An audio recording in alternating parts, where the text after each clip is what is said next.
Yo, what's going on, everybody? Welcome to another week, and that means another episode of Just Visiting with J&E with Jonathan and Eric. I'm Eric, and that's Jonathan.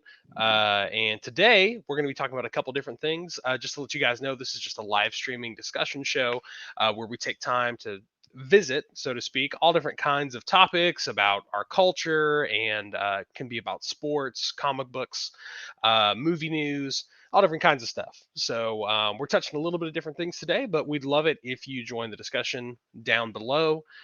Whether you're on Facebook, Twitch, whether you're on YouTube, we're on all different kinds of platforms. You can also go to our social medias and always give us a like. It's going to be at Just Visiting WJE on all of the platforms. So just go find a platform and follow us. So that's pretty much what you can do.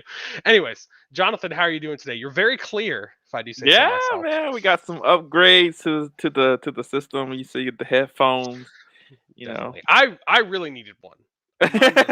Mine was so bad. I don't know how we were doing videos, to be honest. I was kind of Yes, guys, surprised. if you did not know what Eric looked like, now you know.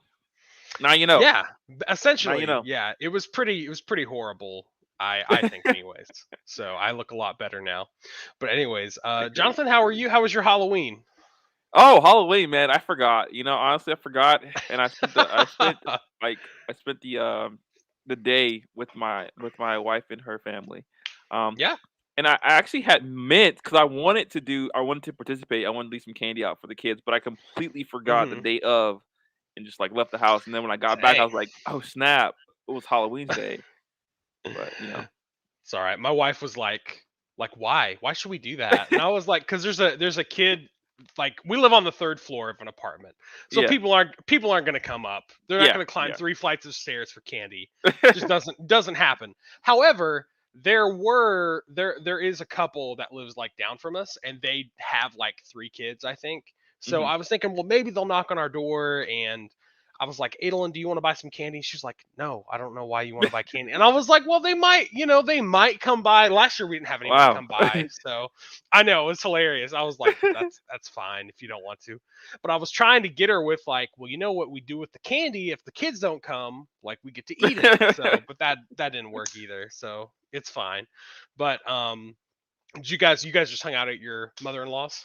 Yeah, yeah, yeah, yeah. Then I also know how it worked after that. So it was a chill day. It was a chill day. It's just well, I told Noel the week before. I was like, I'm not working on Halloween because Hmm. I DoorDash and Uber Eats on Halloween or Yeah. on yeah, that's my job. But I specifically I didn't want to do that because I went to this one house at night. It's on Friday night, and this is a week before Halloween, and they had this Oh snap. gigantic giant statue like Hmm. looming over their garage, and kind of like his eyes like light up when you like get near him. He's like, Oh, yeah, and they that's had like fun. all sorts of things like up going up their stairwell, and I was just like, I can't imagine how bad this is gonna be when the Halloween actually Yeah. comes and people have all their decorations out in full force.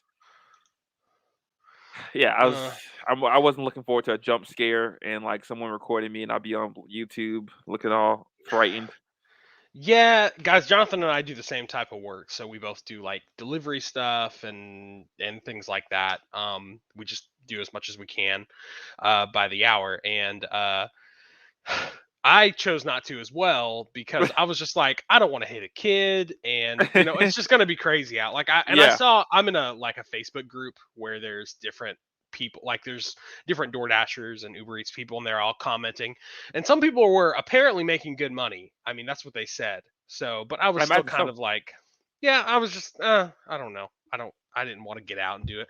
But I started a new tradition with my wife on Halloween.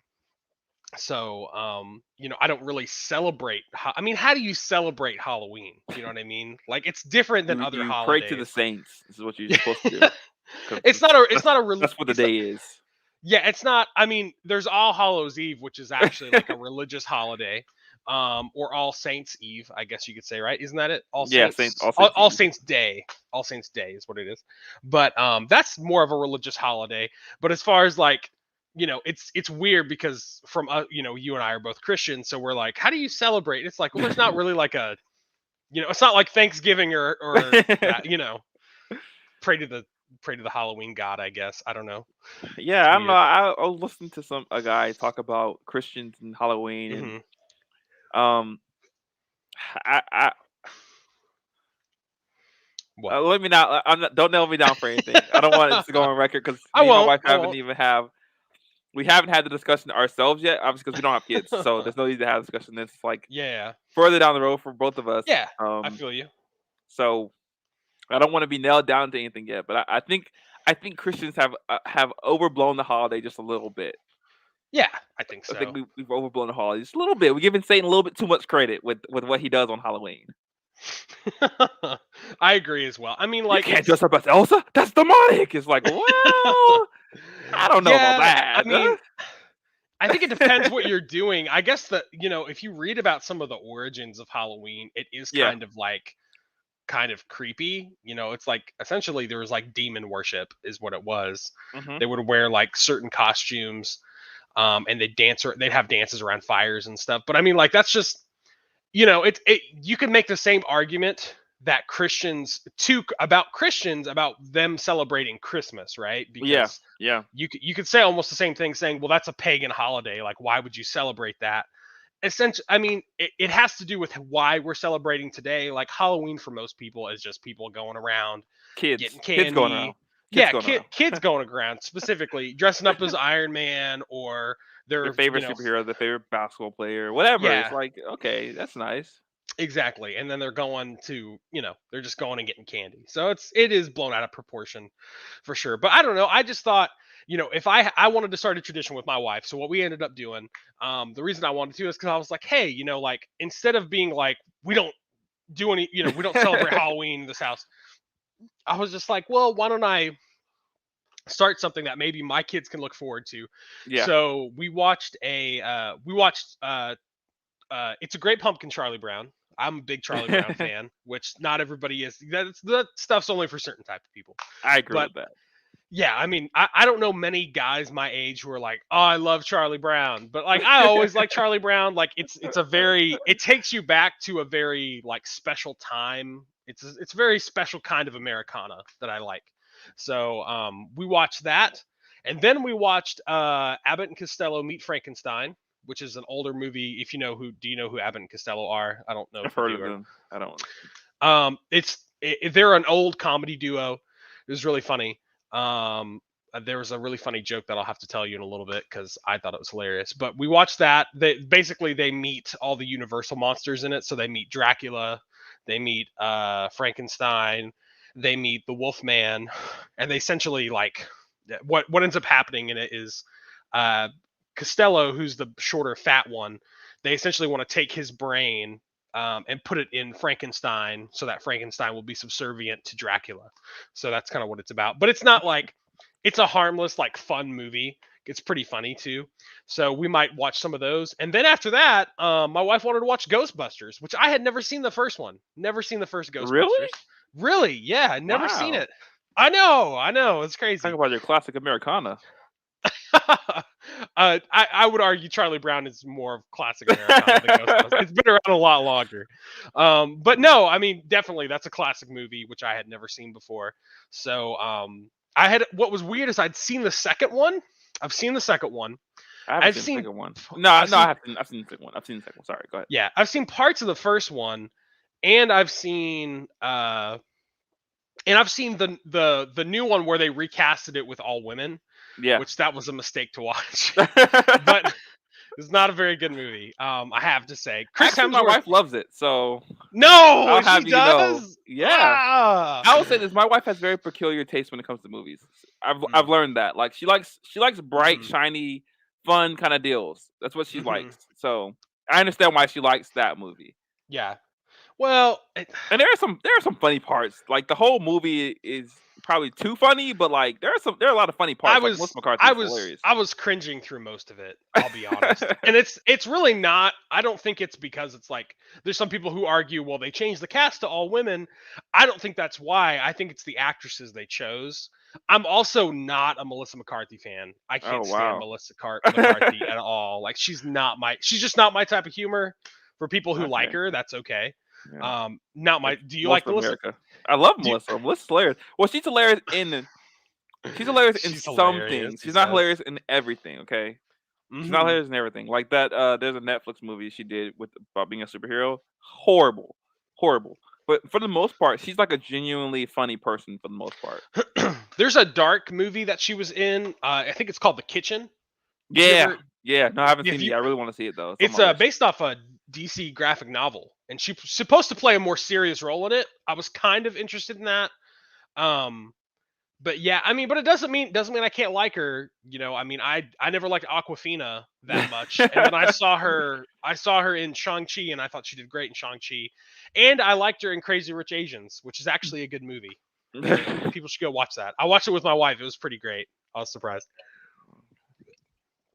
But anyways, yeah, so we that's what we did for Halloween. It was fun. So probably going to do that again. Hopefully when I have kids later on down the line, I'll be able to kind of, hey, we're going to watch Charlie Brown before we go out and do trick or treating, and then we'll go out and do trick or treating, and or trunk or you know treating, as the Christians call it. trunk or treating. Well, I feel like I don't know if that's like a Christian thing necessarily. There's other people who Really? do trunk or yeah, there's other people who do No, trunk no. or I treat. mean, for sure. I just thought like it was the mainly was because of Christians, because they Harvest were like Festival. trying to figure out a different thing to do that was similar, No, but that's was like Harvest.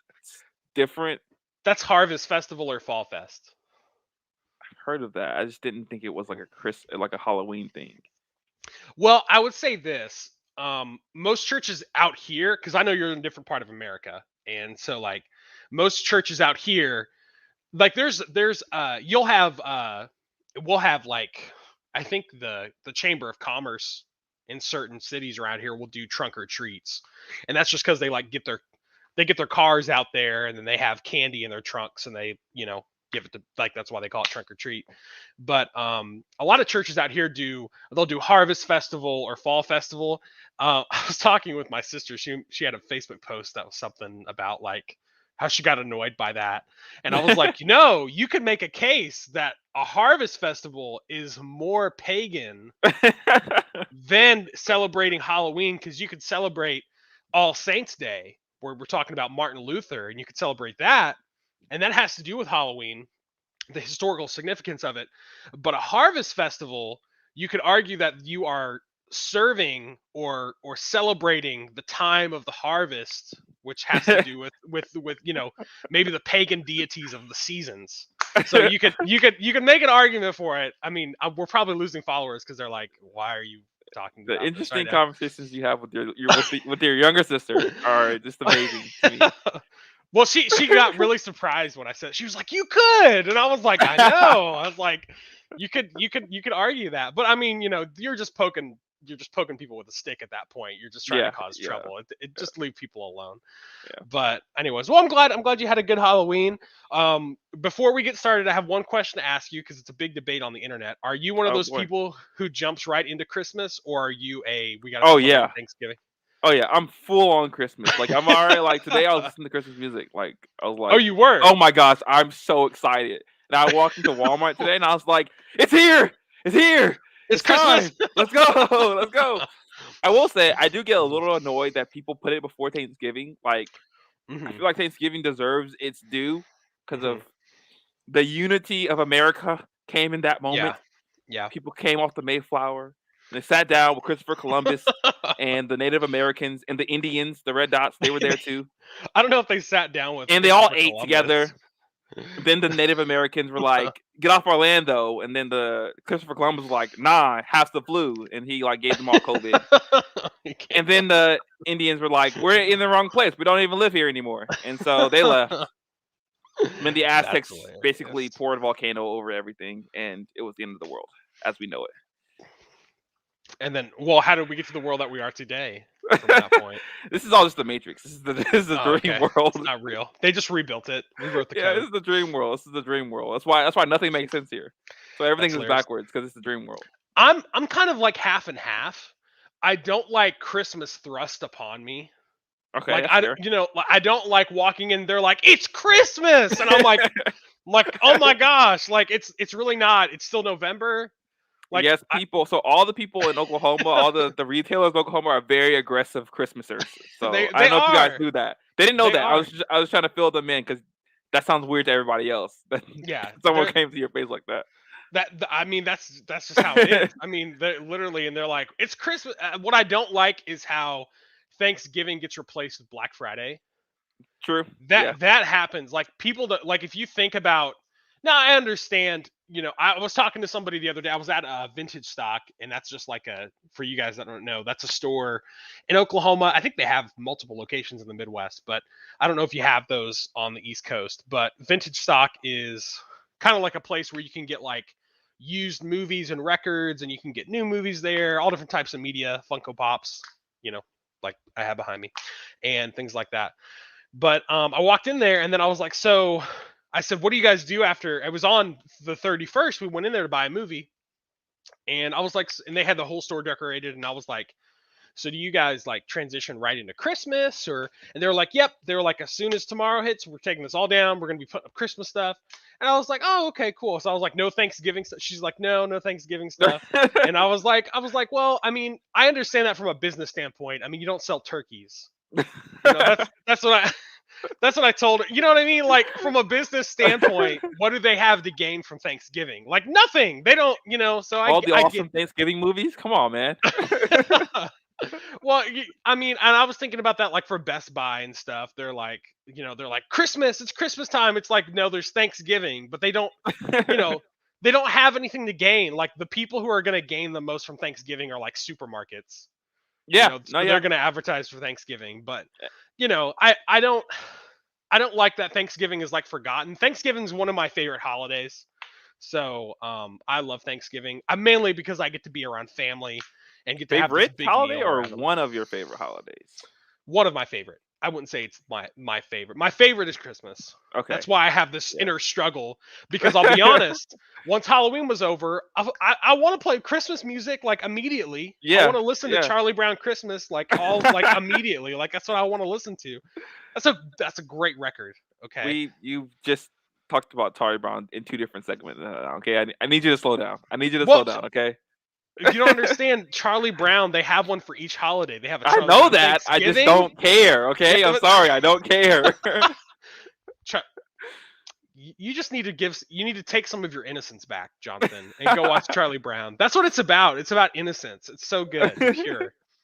It's a pure show.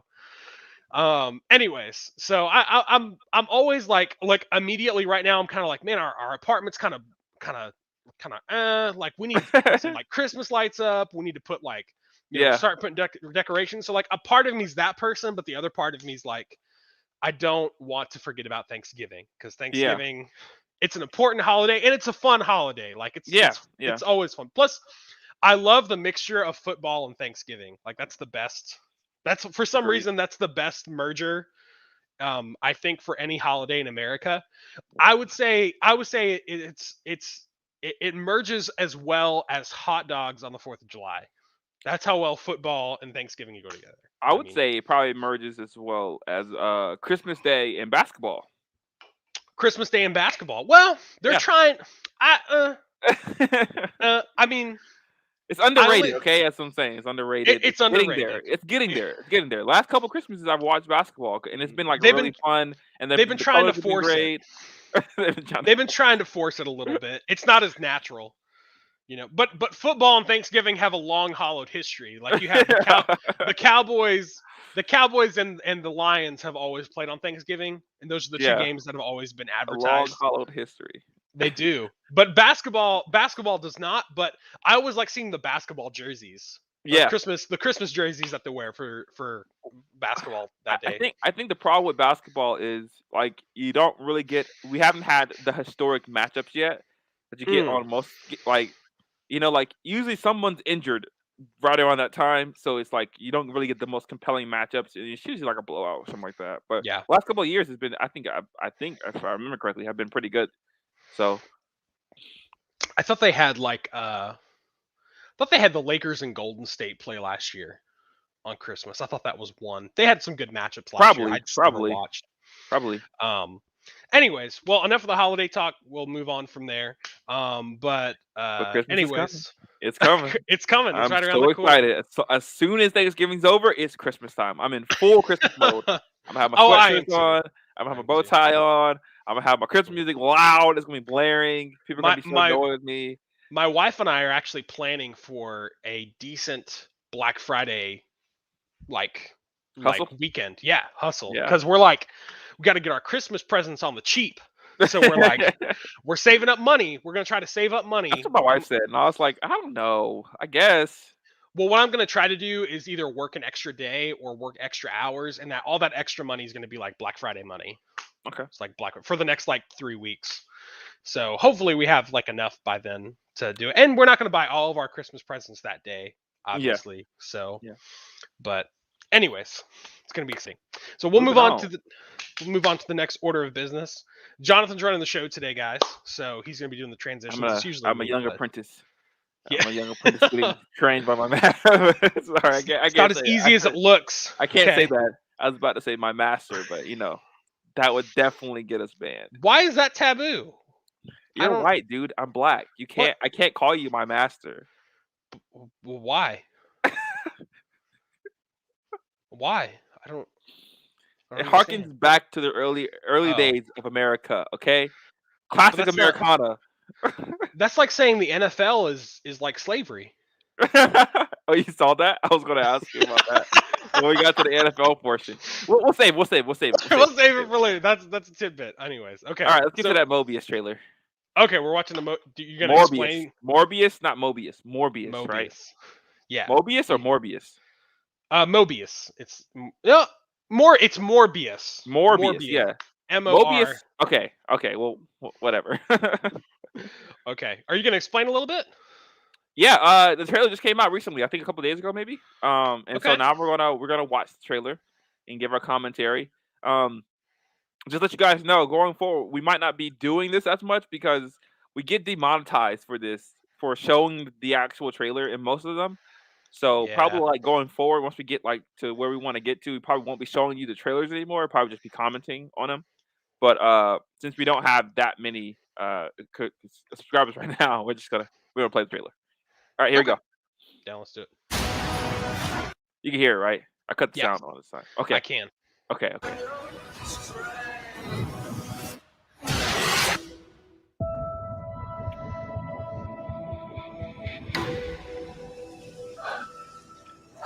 You need a doctor? I am a doctor. Oh, he's like Doctor Strange. I should have died years ago. I'll be honest, the trailer grabbed me really People quick all over the world have my disease. I'm here to find a cure. We have to push the boundaries. He have polio? Take the risks. I think so. No, not polio. You're gonna run. But he has some sort of illness.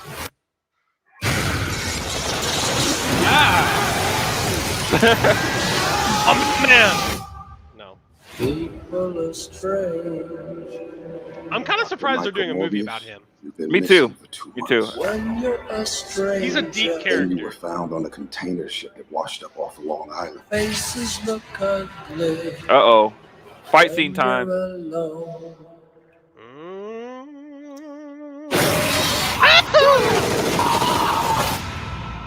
What did you do to yourself, Doctor? Oh, wait, is that Tyrese Gibson? Woo! We need I went from dying. Where's that Fast and Furious woo? It worked. Oh, he got ripped. Cake. I have increased strength and speed and some form of bat radar. And I can play the electric guitar. What else can I do? You ain't Batman. Oh. That's kind of dope. I think people are sleeping on this movie. I hope so. I think people are sleeping on it. I think it's going to be good. There's something inside of me. To hunt and consume blood. Michael. When you're a stranger, faces come. Can you control it? I don't know. Half the city wants to kill you.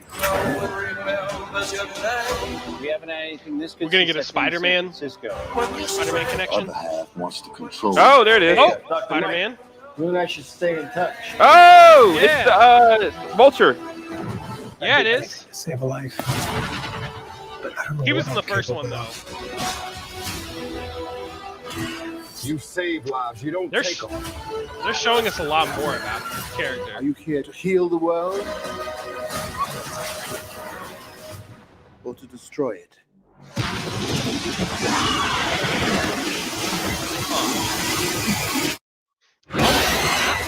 Oh God, gosh. it looks good though. It does. It does look good. Who the hell are you, man? I am Venom. I'm just curious, Dr. Michael Morbius at your service. I'm Venom. That's That's hilarious. clever. That was clever at the end. I am Venom. Just kidding. That's funny. That's funny. So what do you think?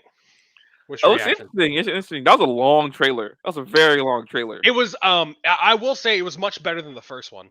Yeah. Okay. I haven't seen the first one. I saw the first one. I liked it. I was interested in it. But it didn't show you a whole lot, so it was just kind of like, okay, like that's coming out soon.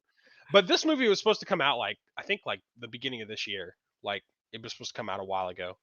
So but I've been watching. So I've been watching in my spare time because I never watched it. I heard it was great. I've been watching the '90s Amazing Spider-Man cartoon. Yeah. The one from the '90s. Did you ever watch that one? Yeah, an Growing episode up? here and there. Well, I just got through the Michael Morbius. There's a Michael Morbius storyline in it that's like 5 or 6 episodes long. And it was pretty interesting. Like Spider-Man doesn't turn him into more. They're doing it differently. He's like going to a cave in this one, but in the cartoon, which I believe is closer to the comics, Spider-Man is trying to get healed from this. His DNA is changing and evolving, and he's basically turning into a spider, so it's freaking him out. Yeah, and so this doctor creates this chamber for him that's supposed to help basically revert his DNA back to normal Spider-Man. And I think Michael Morbius like ends up getting in it to use it for something, and he accidentally gets mixed with a bat. Like a bat flies in there, and that's what turns him into that. It's like Danny Phantom. Yeah. He was just 14 though. Yo, Danny Phantom. He was just. Did you know that the first word of that isn't yo, it's young? Young. Oh. It's young Danny Phantom. Oh my gosh, you're ruining my childhood. I know. Well, I found that out. The creator said that on YouTube. He's like, everybody thinks the first word is yo. It's not. It's young. And I was like, what? Why? I was like, I thought it was yo. I don't know. You tell me his age. Why do you need to tell me that he's young as well? Yo, I don't Danny know. Phantom. He was just 14. Like, I already know he's young. You don't need to I tell mean, me young you Danny can still Phantom. sing it like yo, but that's how he wrote it. No, because now I'm gonna be wrong. I don't want to sing it wrong. You just want to complain about how it was written now. Yeah, that's okay. That's hilarious. Anyways, yeah, so that's kind of how he was in the comics. So it looks like they're doing it differently, where he goes to a cave or something. But do you think he's going to be a hero or a villain, or do you think it's going to be I'm kind of tired of anti-heroes. No, I think it's gonna be like a duplication of the Venom movie, basically. You think so he has the monster inside of him that he's trying to fight, that wants to kill, eat, destroy, whatever. But he's actually a good person on the inside, and he's trying to control the monster. Think it's going to be a better version of Venom? Oh yeah, I think it's going to be much better, because just because Marvel's running it. I mean, Marvel's running the show at this point with them. Well, it said Sony though. Okay, well, yeah, you got me there. You got me there. It didn't say Marvel. It didn't say Disney or like Marvel. I think what did it say? In association? In association with Marvel. So it's a Sony movie. Oh yeah, no, yeah, you're right. But so here's my question. Man, I guess we really gotta wait for the Spider-Man movie to come out, because yeah, it seems like the Spider-Man movie is going to change almost everything. It kind of feels like Spider-Man is this Spider-Man movie is going to be basically like DC's Flashpoint, where it's just going to ripple and change everything. And so I kind of agree. I'm really curious to see how much, because it seems like every movie is getting touched by this one event that's in a single Spider-Man movie. So it doesn't, because now to me at least, it's starting to sound less like a Spider-Man movie and more like a Avengers kind of, or like a Marvel Universe kind of deal. Well, I agree. Yeah. Well, they're definitely like adding. So like in the first trailer, that little Spider-Man thing in the back where it said murderer on it, that was a lot more subtle. And in this one, they kind of opened it up and they were like, look, it's Spider-Man. Like they kind of shifted the camera angle a little bit to show more of that. And they showed his villain too. And they showed his villain, and he said Venom. So they're obviously connected. And spoiler alert for any of those who haven't seen Venom: Let There Be Carnage. 3, 2, 1. There's a the end credit scene is where he connects back into Spider-Man's universe. So I don't know. There's also rumors, by the way, that this is going to be Tom Holland's last Spider-Man movie, and that some people. So there's a couple theories because it is contractually this is like his last movie. Okay, but they can always bring him back on for more movies, though, right? They could, but they already did that once, and Oh, they okay. weren't going to add him anymore. And they were like, no, like Tom Holland kind of played a part in begging Sony to let him be a part of the rest of the MCU. So they made they contracted him for an Avengers movie and then like 2 more Spider-Man movies, which he did Far From Home. If I'm remembering correctly, I could be wrong on this, but essentially people are saying they think this is his last movie, and there's talk that what Sony might do is they might absorb after Spider-Man Far From Home. Yeah. Yeah, that's right? Far From Home? Yeah, Far From Home. Yeah. Yeah. Or No Way Home. No Way Home. Sorry, No Way Home. I can't remember all these freaking. They need to change Homecoming. the title. Just Spider-Man 3. Far From Home was Spider-Man 3. the second one. Yeah, it's just Spider-Man 3. Yeah. Anyways, they're saying after Spider-Man 3, what might happen is that Sony might absorb what Marvel has created, and it'll be in its own separate universe. Okay. So and that leads to my next question: is Dr. Morbius in Spider-Man universe or is he in Venom's universe? Well, That's I the think weird thing is that he yeah. walks past the Spider-Man mural, talks to Spider-Man's villain, but Mhm. then also he name drops Venom as if he's known about Venom for a while. I would say in my opinion, I would say if the vultures popping up, it's probably in the main MCU universe. But see, that's my thing though, because it could be because remember last time The we saw Vulture, doppelganger? he was going to prison, Yeah. and so now he's like out and about and around other people as if he's a normal citizen. Well, I think so it could be like he's a with Earth 2 kind of deal. it could be a separate universe. I mean, to your credit, it could be like that's a doppelganger, Yeah. as we've seen with DC all the time. So it could be a doppelganger. I think it's probably going to be in the same universe, and I think he's in the same world as Venom, but Venom's world has already been brought over to the Spider-Man universe, right? Yeah. So I think that's what has happened. Okay, so you think it wasn't just Venom who got transported? It was his whole cast of characters came with him. I think so. Okay, that's what I think. Okay, but I don't know. It could have just been Venom. It could be just Venom, and then this is like a separate incident. I have no idea, to be honest. Hopefully Spider-Man 3 will shed some light on that. I'm really excited for the movie, to be honest. I'm really excited for the movie. I'm gonna hate if Spider-Man leaves the MCU. And there's been lots of talk. There's honestly, there's been tons of talk like about Tom that. Holland or Spider-Man. Like Spider-Man. Why? Why would I hate that? No, why would he leave? Because of his contract. Okay, so like it's up with Sony basically. It's not necessarily up with Tom Holland. It's up with Marvel and Sony. Yeah. Because Marvel and Sony work together, right? So that contract is coming to an end, and they've already extended it once, and Sony was kind of reluctant to do that.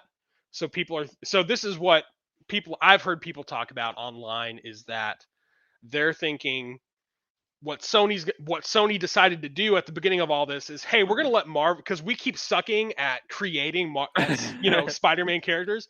We're going to let Marvel set it up, and he's going to be in the MCU, and people are going to love him because he's in the MCU, and then we get to take him back, and now we can make our own movies with him. Okay. With Tom Holland or with Spider-Man? With Tom Holland. Oh. Tom Holland Spider-Man. No one's gonna like that. They don't care. They don't care what we think. They really don't care what we think. They care what little Billy thinks. Little Billy is gonna love Spider-Man, whether he's in Marvel, DC, some sort of independent comic. Mm-hmm. He doesn't care. Little Billy just wants to be Spider-Man. What I really wanted was Tom Holland to take the role all the way up into adulthood. That'd be cool. I always wanted to see an adult Spider-Man. Like That's cool. I get that like the love of his character is from when he's a teenager, and that's fun, but we've gotten quite a bit of that now. Yeah, I'd like yeah. to see him. We kind of got one movie with Tobey Maguire where he's not in college, Ugh, where he's not in school at all, and it was not the very poor good. of all the movies. Yeah, yeah. So I'd like to see him where he's owning Parker Industries and where he's got his own, Yeah. type. Like that would be interesting. Especially if you have the same character, and he loves playing Spider-Man. Like Tom Holland has never voiced any kind of fatigue, playing Spider-Man. He loves it, and he's in all these other movies. He's going to be in that new Uncharted movie. So I don't know how I feel about that, but did you see that? Yeah, I saw the trailer for it. I actually bought the Uncharted series because I wanted to go back and play them because I just played them when I was a kid. But the game is difficult to get through sometimes. I got it for free through PlayStation Plus. I got like the whole collection, so I have all 4 games. And I played the first one. It gave me headaches. Yeah, it's difficult to get through. Does it do that for you too? I wouldn't say headaches. Like what do you mean by headaches? Like frustration headaches? No, like the camera's moving so fast. Oh, and there's yeah, so much going on. It makes for some reason whenever I play it, it gives me motion sickness. Makes my head hurt. And it sucks because I've been wanting to play it, but whenever I play it, I'm just like, I'll be sitting on my couch and I'm pretty far away from my TV. Like I'll be sitting on my couch and I'm just like, oh, my head hurts. I can't play this anymore. And so I got to stop. As much as fun, the gameplay is really fun in that game, but yeah, it's difficult to get through. Why's that? It just is. I mean, especially I'm on the first one still. Like I've had it for like 7 months now, and I just periodically play it. It doesn't feel fun. Like it kind of feels like work to me, and so like I find it harder to play than other games. I think the story slows it down. Yeah. I mean, I think I just gotta realize it's an older game. Like it's not something I'm used to playing. At least more That's recently. true. The newer ones you might like. Yeah. So that's what I'm trying to get to. It's just I heard the third one was like really good, but I haven't played it. We'll see. I'm working through the Batman series still, so that's number one on my list. And then I want to get to the Lord of the Rings series with the Mordor. Oh yeah. I bought the first one, and I'm gonna buy the second one after I beat the first one. So that's I probably almost next. got the second one the other day. My wife was like, "Do you want to get it?" And I was like, "Nah, I'm okay. I'm working on Cyberpunk." Guys, Eric has an amazing wife. She lets him buy video games. She asks him. She doesn't just let him buy them. She asks him, "Do you want to buy this video game? Would you like to get this one?" That's an amazing wife. She is great, but to be honest, I think part of it is guilt because I buy her so much makeup. And I love you, sweetheart, if you're gonna watch this. But she knows I buy her a lot of makeup. I bought her. They put out Urban Decay. I know way too much about makeup. Urban Decay. I've heard that one. They put out a Eternals palette for the Marvel movie. So what's cool is Marvel will put out certain makeup.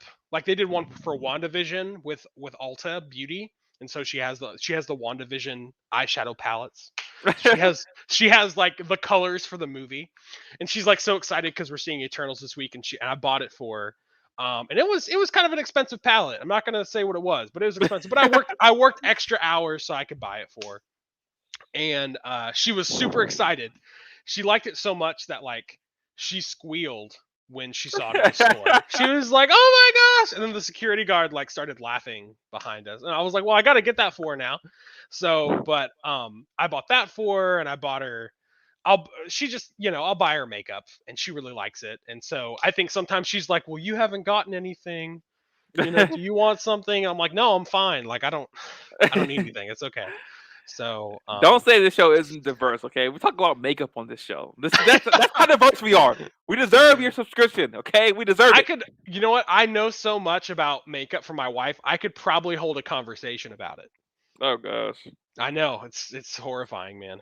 I was wondering if you were bragging about that or not. No, I'm not really. That's not something you want to, brag about in the locker room with your guy friends. You're like, "Hey, have you guys seen this new Drunk Elephant polypeptide cream that you put on your face?" And they're like, "What are you talking about?" And I'm like, it's makeup, That is skincare." worth though a discussion later on at a different day or a different Why's podcast. No, that? just like about the how the 21st century, how the internet, how culture has kind of changed the way we define what men do in a relationship with a Mhm. woman. It used to be, very stringent upon like the man brings home the bacon, the wife is Mhm. at home, she cooks, she cleans, and that's and I'm not saying that's wrong. I'm not saying that there is a right or wrong way. I'm just saying Mhm. that was kind of the stereotype of the late 50s or 60s. That's That true. was the kind of the role of the family. Mhm. But it seems nowadays that the man's role, the woman's role, is not just changing, but in some ways is expanding. And I Yeah. think a lot of it has to do with just the internet being more exposed to different things, and obviously people just having better options to choose. Going to school, Mhm. studying, that kind of thing. Yeah. Well, and at that time too, the workplace was very different. Well, and we probably shouldn't get too deep into this because that's a long conversation. Yeah, But if you think about work in the 40s and 50s, there's a lot more laborious jobs than yeah, what there are today. As far as physically, that doesn't matter as much anymore, right? yeah. Like you That's don't true. need That's you true. don't need the strength of a man for every job. Yeah, Like now we have jobs that are more egalitarian, and hey, we can take all we care about is how well you run this program on your yeah, computer. Are you good yeah, at QuickBooks? Are you good at graphic design? Are you good at all these different jobs that involve a computer? And it's like, well, you don't need. It's not about brawn anymore. yeah. It's Which not about your physical abilities, because yeah, obviously men and women have different physical abilities, but yeah, we've progressed as a society in a good way. I think yeah, we've progressed as yeah. a society to where you can now pick a job where you don't need to be like, a farmer anymore, where you don't need to Oh, for sure. be a Yeah. construction worker anymore. Yeah. And there's nothing wrong with those jobs. It's just Yeah. like that's obviously has never been ideal for every person, you know. Yes. Exactly. Exactly. So, Exactly. yeah. I mean, even what we do is not really it's not really it's not physically well, I mean, to be honest, I popped my back out of place because I was carrying a 35-pound drum of kitty litter, so I felt useless the other day.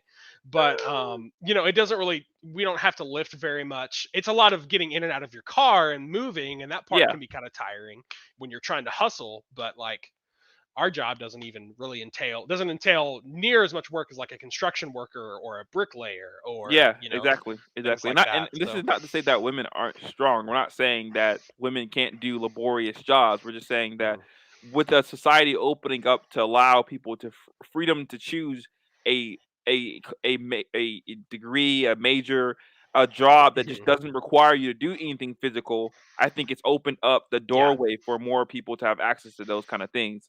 yeah, Because back in the day, it was extremely hard to get a job where you didn't have to work hard, like I think at so. least physically, at least physically. That's what I'm saying. Yeah, no, definitely. I think you're right.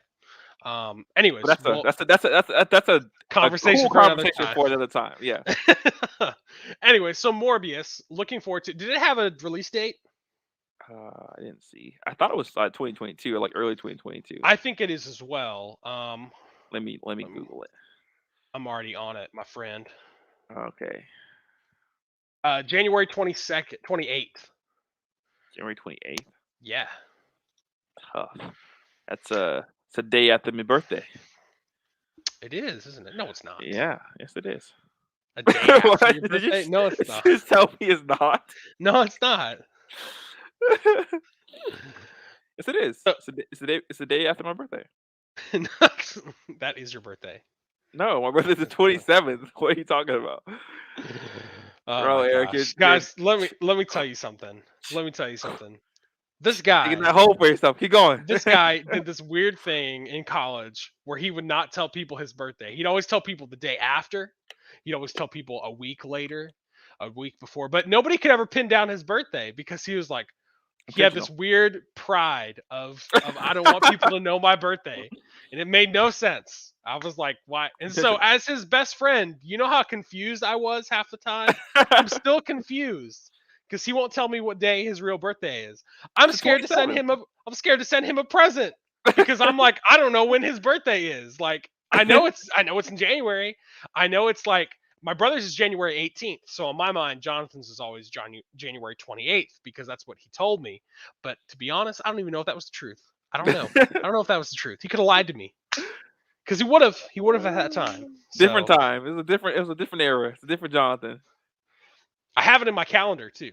It's the 27th. It's 27th. It's 27th. My birthday's on the 27th, guys. I'm not as concealed about it now because the government already knows. So Oh, well, just so you know, my calendar had it correct if it's the 27th. yeah, it's 27th. Because It's it the says 27th. right here. You can't see it, but it says Jonathan's birthday on the 27th. Gosh. We can talk about college days at a different point in time. What was going on back then? Oh my gosh. Anyways, it's fine. Well, I'm looking forward to it. I'm kind of tired of the whole to be honest. I'd like a villain, an actual good villain to come for Spider-Man, not an anti-hero. I'm a little tired of that, but Morbius is different, so that'll be cool. I don't know. I want a Green Goblin. Where's my Green Goblin, man? I mean, hopefully I'm gonna get one in No Way Home, but I want my Green Goblin, and I'm glad we're getting Dr. Octopus, but like, you know how long it took? It's not even his Dr. Octopus. Somebody else has, like, man. I mean, I miss Harry. I don't want Ned. I'm tired of Ned. We'll see. Eternal's coming out this week, right? You excited? You gonna go see it? Got my tickets, man. You got tickets already? Oh wow! Got my tickets for Friday. I was gonna go Thursday, but we just couldn't make it work for Thursday. So I'm one of those, like, let's see it as soon as it comes out, but you know, we couldn't make it work. So that's we where we're different. You don't like all the people. No, I don't. I don't like too many people in my theater. Man, you need to come out to Oklahoma because a lot of the movie theaters aren't full yet. Yeah, man. I don't know what they're doing in Atlanta, but you told me last time that they were like super full whenever you went. Yeah, I mean, well, it was for the Venom 2 movie, so I mean, and I did get my tickets pretty like last minute. Oh, okay. But I don't know. I'm not like against it. I would prefer not to. If I had a preference, if you're like full theater or half empty theater, I'd be like half empty is my game. Yeah, I mean, it depends when I'm seeing the movie. Because to be honest, you know what's fun is like getting to when you're in a movie where other people care about that same movie. Yes. And they're like, yeah, that was a great scene, and they're all everyone's like, laughing with you. high fiving, yeah. And so like, if I'm gonna see a Marvel movie, I want to see it like the day it comes out, because that's when all the fans are going. But if I'm not able to see it the day it goes out, I'd much rather see it a week later when half of it's full, or there's only a few, or it's a late night showing. There's only like 3 people in there. Yes, late night showings. Yes, the late night. So, but that's how I am. If I'm gonna go, I want to go early where I can experience it with all these other people who really want to see the movie. So yeah. Bad news. You excited for the Eternals though?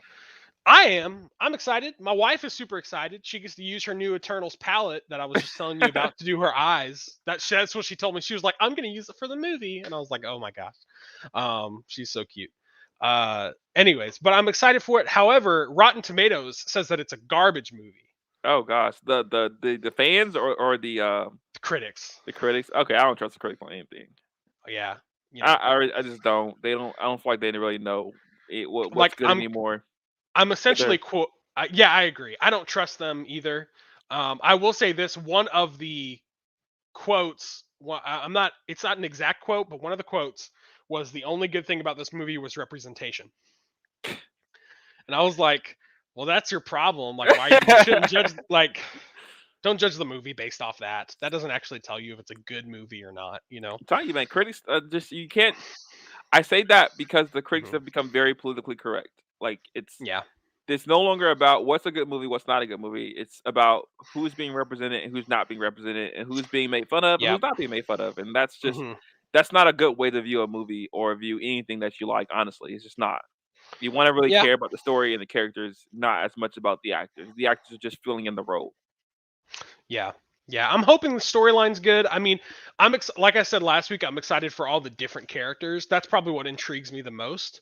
I'm hoping it's going to be good. I have not really high expectations, but I think I'm more excited about it because I have no idea what it's going to be about.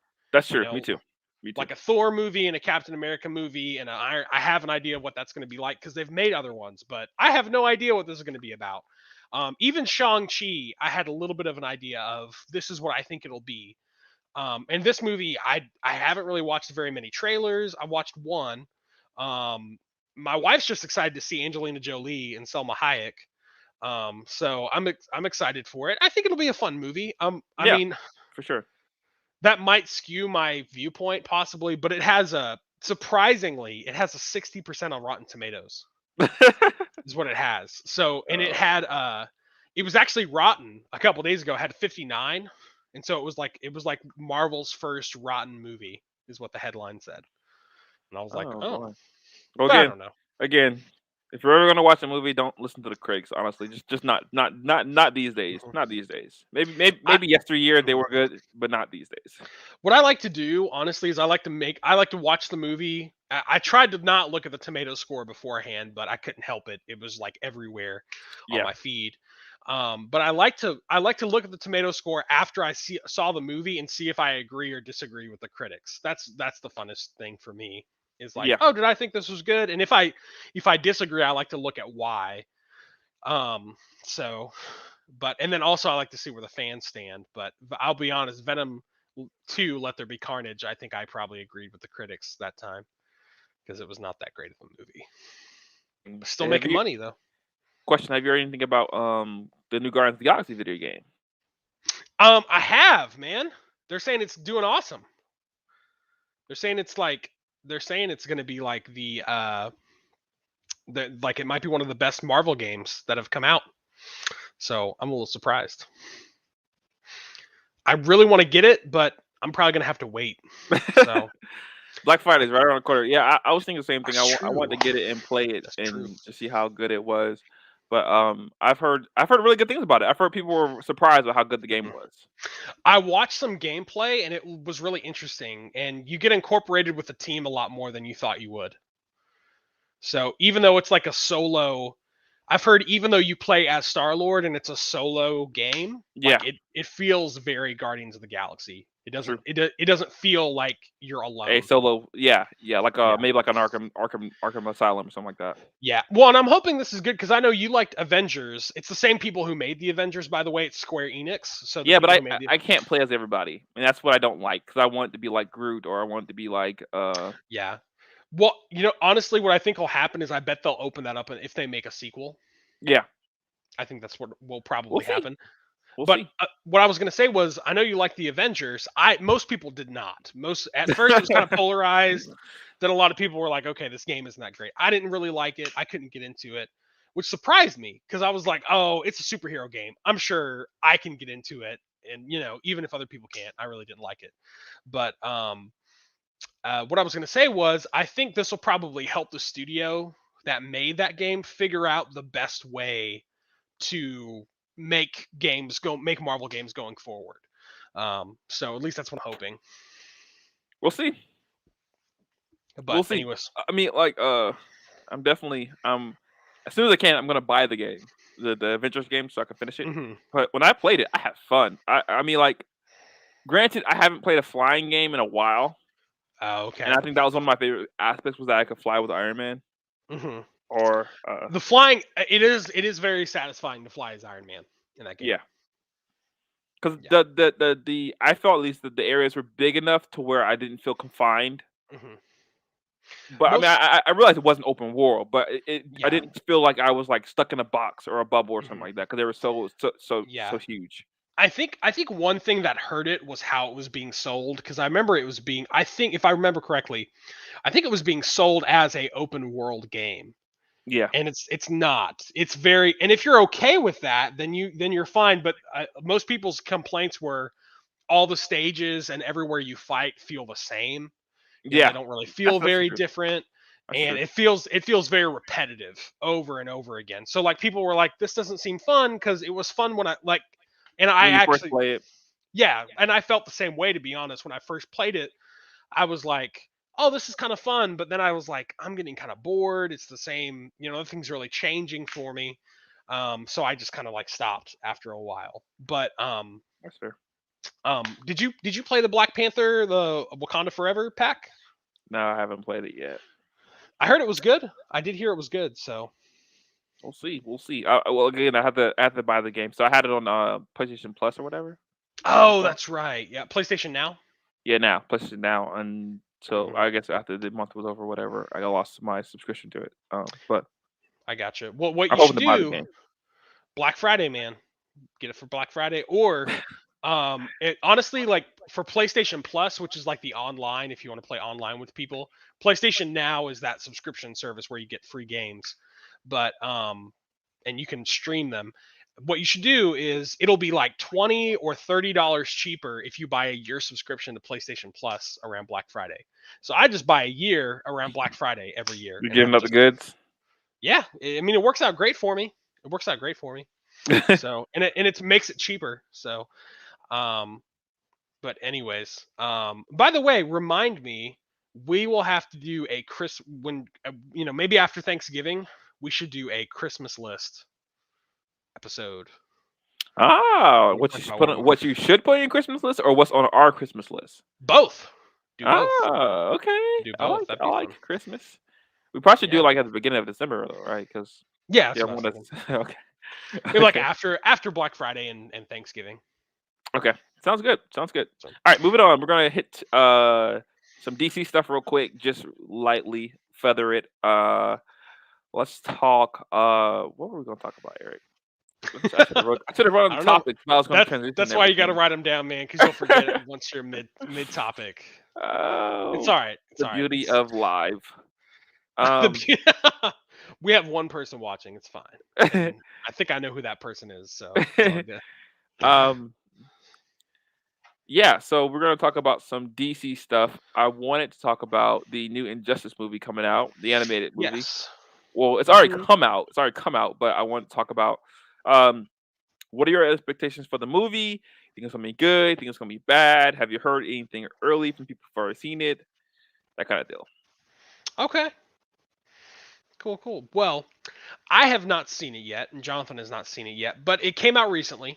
And essentially, what it was about is they're saying that it's supposed to be the truest adaptation of Injustice, and it's supposed to be based off the video game, not just the comics, but the comics are also based off the video game. Yeah. I did.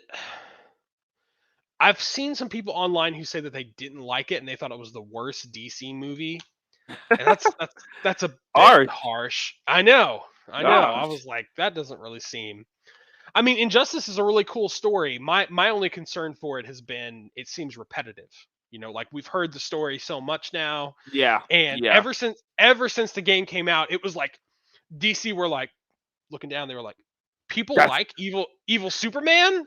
They're like, just give them evil Superman all the time. Like they can have it in everything, and it's just kind of like, oh, okay, we're a little tired. I mean, you've talked about it before too. Yeah. You get tired of evil Superman. Like it's one, time and time again. So Yeah. I mean, I was kind of just surprised. I was surprised that they were even coming out with the movie because I was like, I feel like the story has been played to death at this point. We had it. Yeah. We're gonna have it in. Well, we might not have it in the DC universe if that's still being constructed at this point. But we were supposed to have it there. We had it in the video games. We had a second video game come out. We had it in the comics. We had a second comics come out. We had a type of like that with the Injustice versus the Gods, something like that. It was basically like an evil Superman. Oh, Gods and Monsters. Yeah, and we also had like the parallel universe where it was like Owlman and like evil Wonder Woman and evil Superman. So that it's like the same story basically, just like in a different world. So I was kind of just shocked. I was like, they're coming out with an Injustice movie now too. Like, why? Yeah. Why do we need all of this at once? Yeah, is what it felt like at least. Yeah, I mean, the only way I could see it being bad, because I don't think it's going to be a bad movie, because I like the story. I like the story. It'll be interesting. What's really fun about the Injustice universe is honestly seeing how it affects everyone else. Yeah. So I like seeing how Superman's decision affected. You have Harley Quinn being on Batman's team now, and you have the Joker dying. So I'm interested, and I'm also wondering if they're gonna have the whole. I'm wondering if they're gonna actually include. You know how in the game, essentially what happens is you come from a different Earth. to that Earth. I'm wondering if they're going to have that, or if it's just going to be like this is just the Injustice storyline. Yeah, this is just what happened, and then maybe part 2 comes with the good heroes coming to this Earth to help them, whatever. Maybe, yeah, something like that. Maybe. I doubt it. I agree with you though. I don't see this being the worst animated movie ever. Yeah. We've had some doozies, so I can't imagine that this is the worst one. Especially if they're trying to be strict to what the source material is, then it makes it even further from like, how could this be a bad movie? Now I could say it'd probably be an average movie. Probably could be an average movie. DC has a ton of average animated movies, a ton of those. Yeah. But I don't know. I'm looking forward to seeing it just because I would like to see it in like live action. Yeah. Maybe not live action, or but you like mean in a like played out. I like to see it played out. Yeah. Well, and the games I love playing the games. I have part 1 I have Injustice 1 and Injustice 2, and they're apparently there's heavy rumor that they're gonna make a third one, which I don't see why you wouldn't, because they've been so successful. Also the comics do really well. I think they're still, I could be wrong, but I think they're still making Injustice comics. Yeah. Aren't they? Yeah. I'm pretty sure. So they're continuing that story. It's an interesting world. It's just that I think people would prefer more of a deeper storytelling of it, because it feels like the same thing over and over is all. So I don't know. That's just what I think. But I think it'll be good. I think the art style is a little weird. Really? Yeah. Do you like the art style of the trailer? Yes. Yeah. Oh, halfway. Because it looks kind of, I don't know. It looks kind of. I like it. I get the comic book. They're trying to go really comic book, like esque. Yeah. With it. And I don't know. It's just kind of. I'm gonna try to pull an image up really fast to show everybody. Here we go. Here's like I think here's a good image of it. I don't hate it. I don't know. Let me see here. Screen share. Gonna screen share it with you guys. Here we go. So this is kind of like the. This is kind of like the. Man, Wonder Woman gets more and more juiced every animated series. I know. Like, What's she up should with be like that? kind of like just like a plain woman, but every time I see her, she gets like a little bit more jacked. I'm like, ugh. Ugh. You don't like her more jacked? I don't like a cut. I mean, a slightly cut, yeah, but not like a ripped Wonder Woman. Like I don't really want a ripped Wonder Woman. I don't know if that. I don't think they should make her look like a bodybuilder. Yeah, You know? yeah. She should look like slim and trim and like cut, like a little cut, like she got a little muscle on her. Without sounding gross, like she should look tight and firm. You know what I mean? Like she should look like she's got muscles on her, and she's like, you don't want to mess with her. Yeah, but she shouldn't look like Batman. She shouldn't like Batman.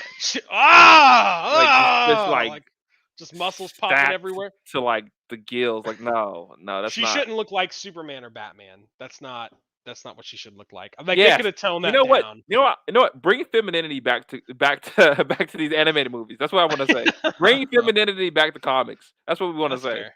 That's fair. Bring it back, okay? I would like that. I don't know how I feel about like the how they're making. making. No, with the deep cheekbones. Yeah, I mean, like let's calm down a little bit, okay? Sharp. Everything looks very, very everything's sharp. Rigid. Yeah, I don't know if I like that. You know, I don't like. Batman looks old. I guess he's supposed to, right? I think so. I think in this universe he's supposed to be older, but I don't know. Anyways, it's whatever. But I don't know. I think it'll be good though. I'm looking forward to watching it whenever it comes to HBO Max. Yeah. I know I think it's out now. You can watch it right now. Yeah. You can probably rent it. I couldn't find anywhere to rent it. That wasn't like $19.99. Not even on like Prime. That's usually where I go to rent stuff. Really? Yeah. That's annoying. Yeah, I googled it just to make sure because I was like, I wanted to rent it. I wanted to go and rent it and watch it just so I could like see what it was like. But I will say I'm not that eager to watch it. It's not like if I was ranking my top 10 animated movies that I was excited to watch, this wouldn't be in my top 10 or top 15 Yeah. even, because I've seen the story already. Yeah, well, also I think doing this kind of stuff, going on YouTube and stuff, makes you want to watch stuff quicker, so you can talk about it. Yeah. It gives you something to talk about. So I understand that. But anyways, Injustice, I think it'll be fun. It looks interesting. I'm not really a fan of the artwork, but that doesn't necessarily mean anything. I like the people who are voicing everything, so that'll be fun. So we'll see how it goes. I've read a little bit of the Injustice comics, and I do like them. So It seems short to me. When I they read seem them, I read short. a couple of them. They just seem short. Like it feels like it was like 8 pages and then it was done. That's exaggerating. I'm exaggerating, obviously, but like it just felt short. It Yeah. just felt very, very short. Kind of like they I were get like, that. let's do as little as possible and just let the story Mhm. play itself out. I guess I don't know. Yeah, I could see that. Anyways, well, we'll move on to the Yes, next we're gonna thing. move on.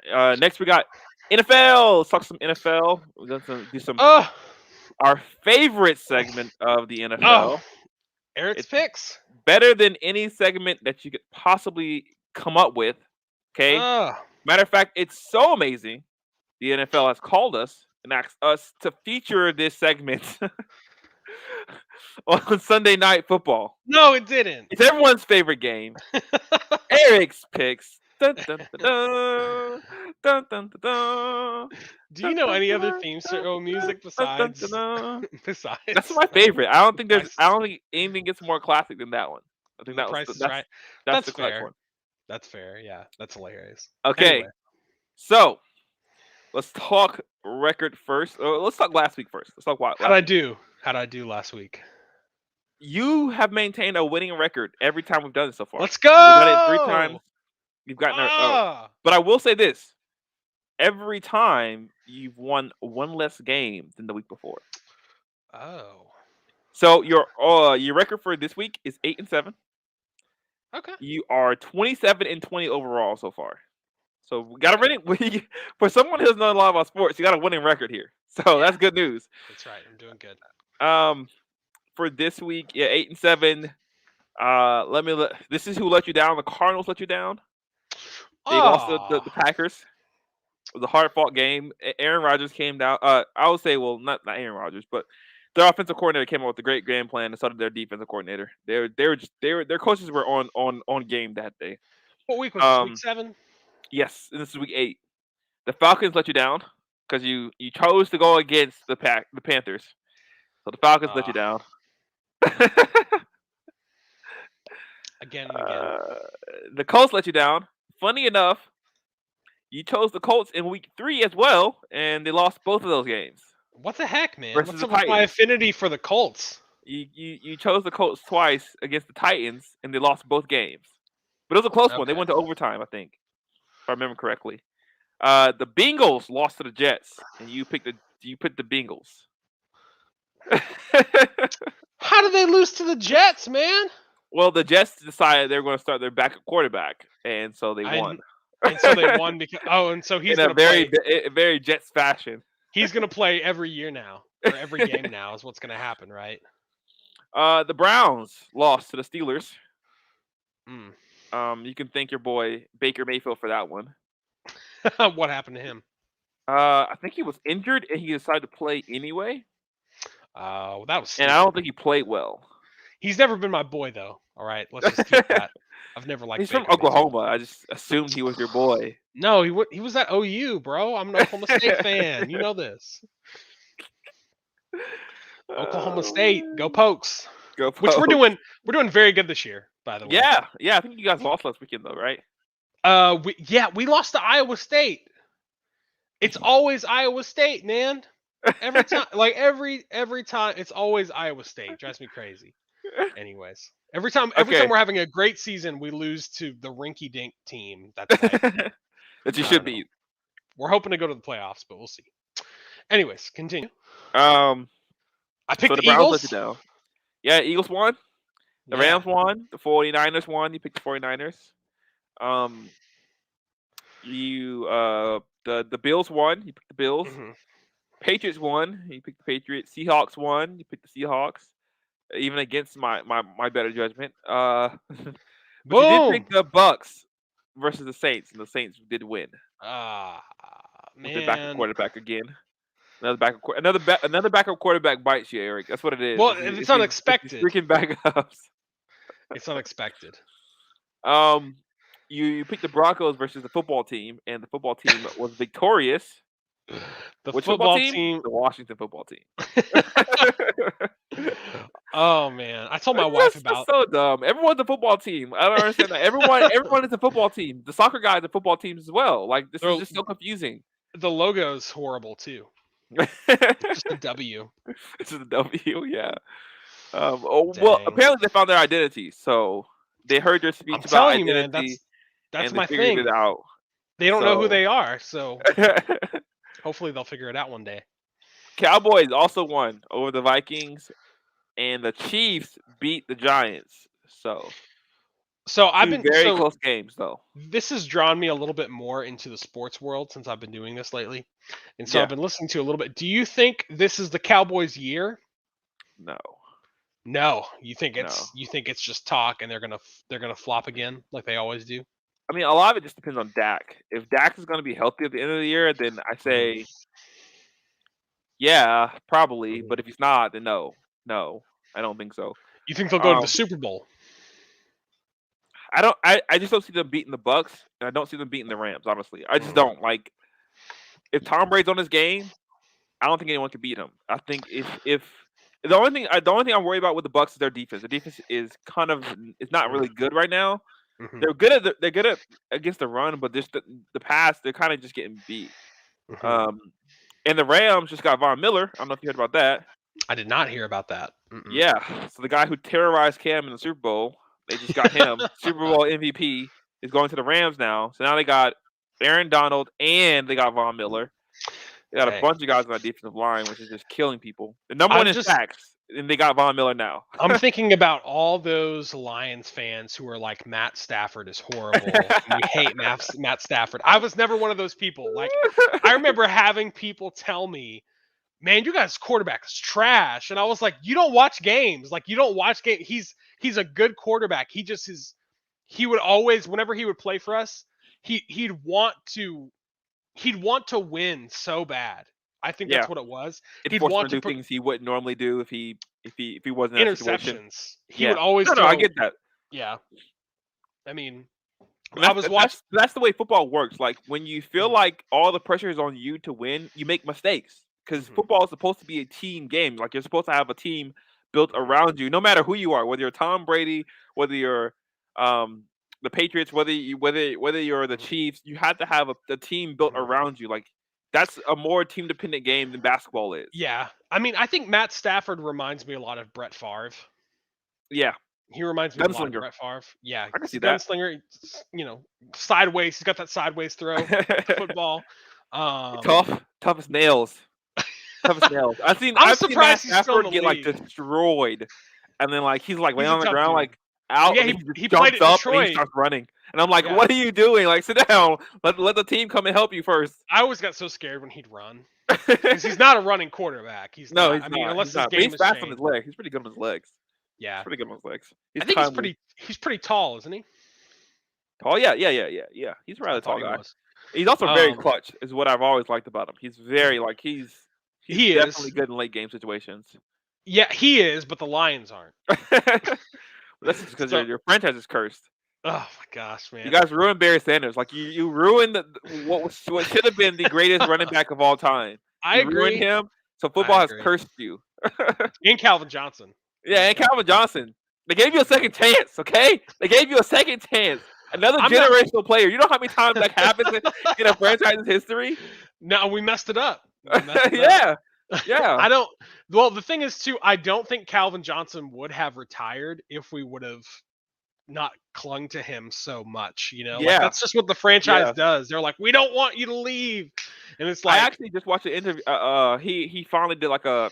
Because he never did a press conference to announce his retirement. He kind of just retired. Yeah. And walked away.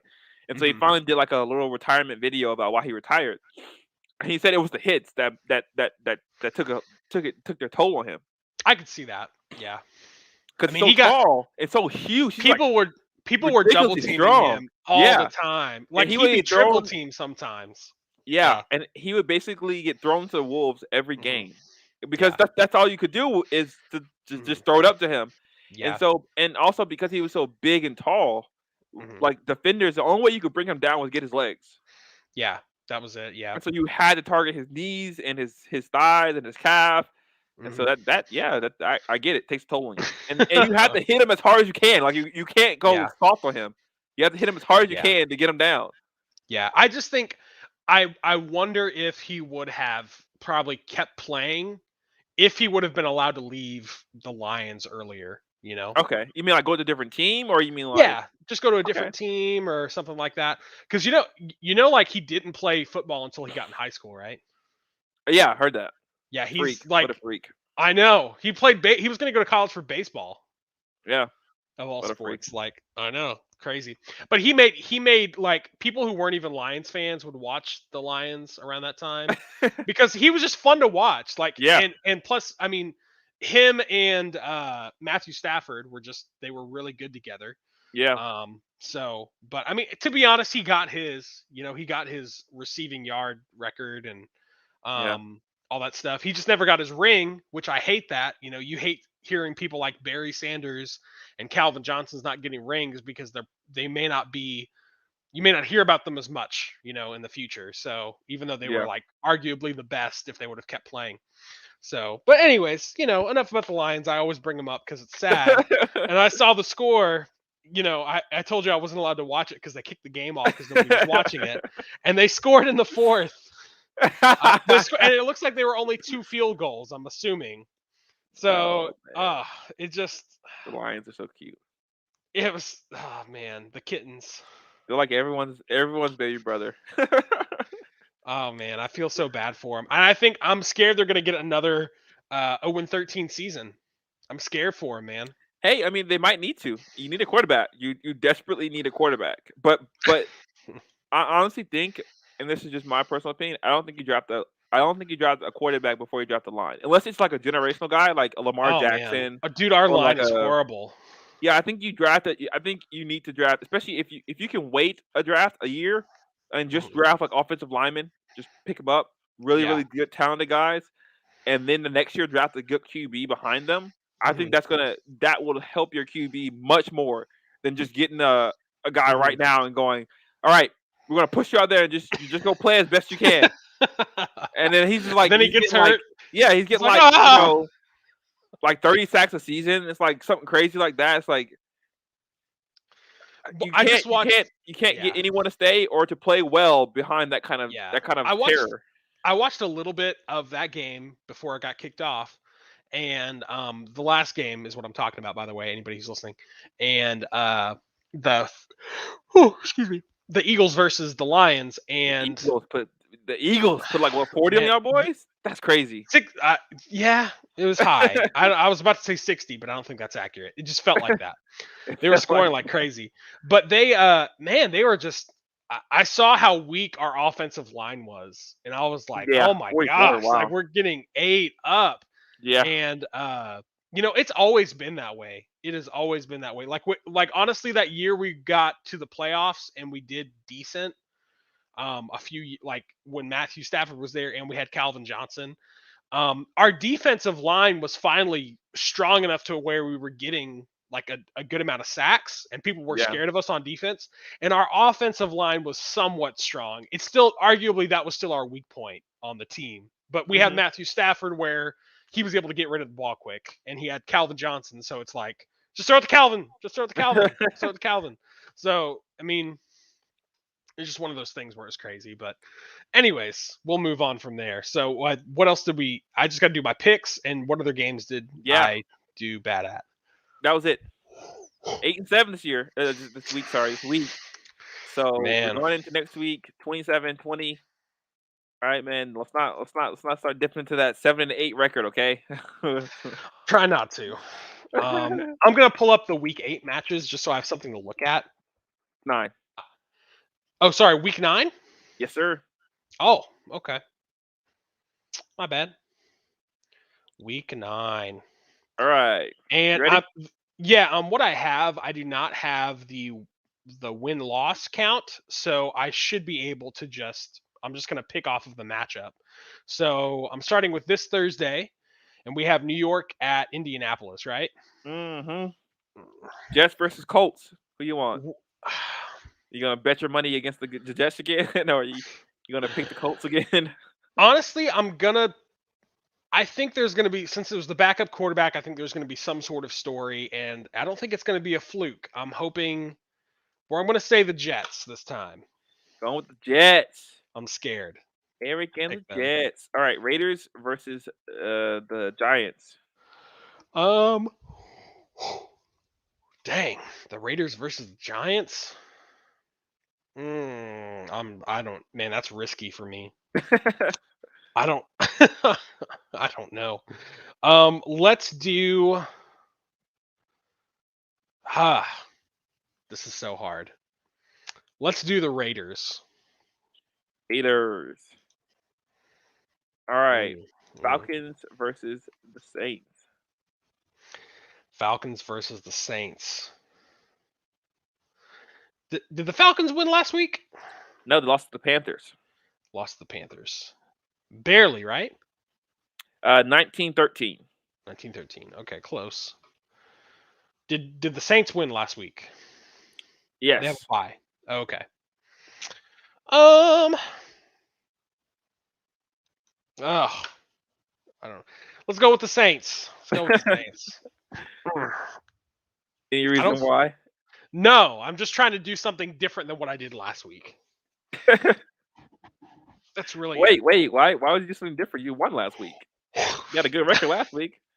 Yeah, but I'm trying to make it go up. And I'm seeing some of these teams losing, and sometimes you start to get into a losing streak.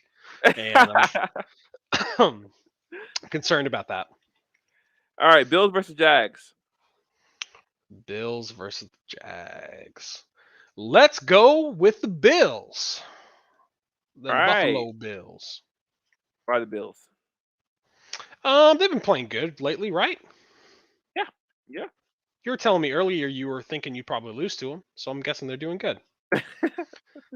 That's all I have to go off of. Browns versus Bengals. Give me them Bengals. What? Take the Bengals. Go with your boy. He's not my boy. He's not my boy. Okay. All right. Patriots versus Panthers. Oh, you know what, man? Out of goodwill, let's go Panthers. Oh my gosh, I'm not sure I want you to go Panthers. Like we won last week in spite of you, so I'm not sure I really want you on our side. So are you saying that you're gonna lose because I'm choosing the Panthers? Is that what you're saying? Well, you're 1-1 when you choose the Panthers to win right now, so I'm not sure I really want you on our side. I saw it earlier, but aren't the Patriots 4-4? Probably. I'm not gonna confirm nor deny. I'm telling you. So you go to Panthers. Let's go with the Panthers. Oh boy.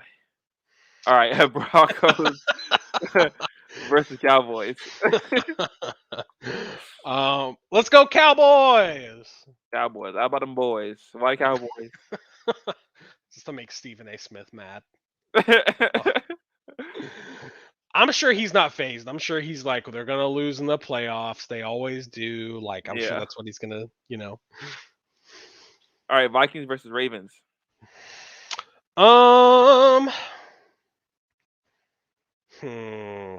That's a tough one. Let's go with the Vikings. Vikings. Because I haven't heard anything about the Ravens. Are the Ravens even doing good this year? Yeah. Are they?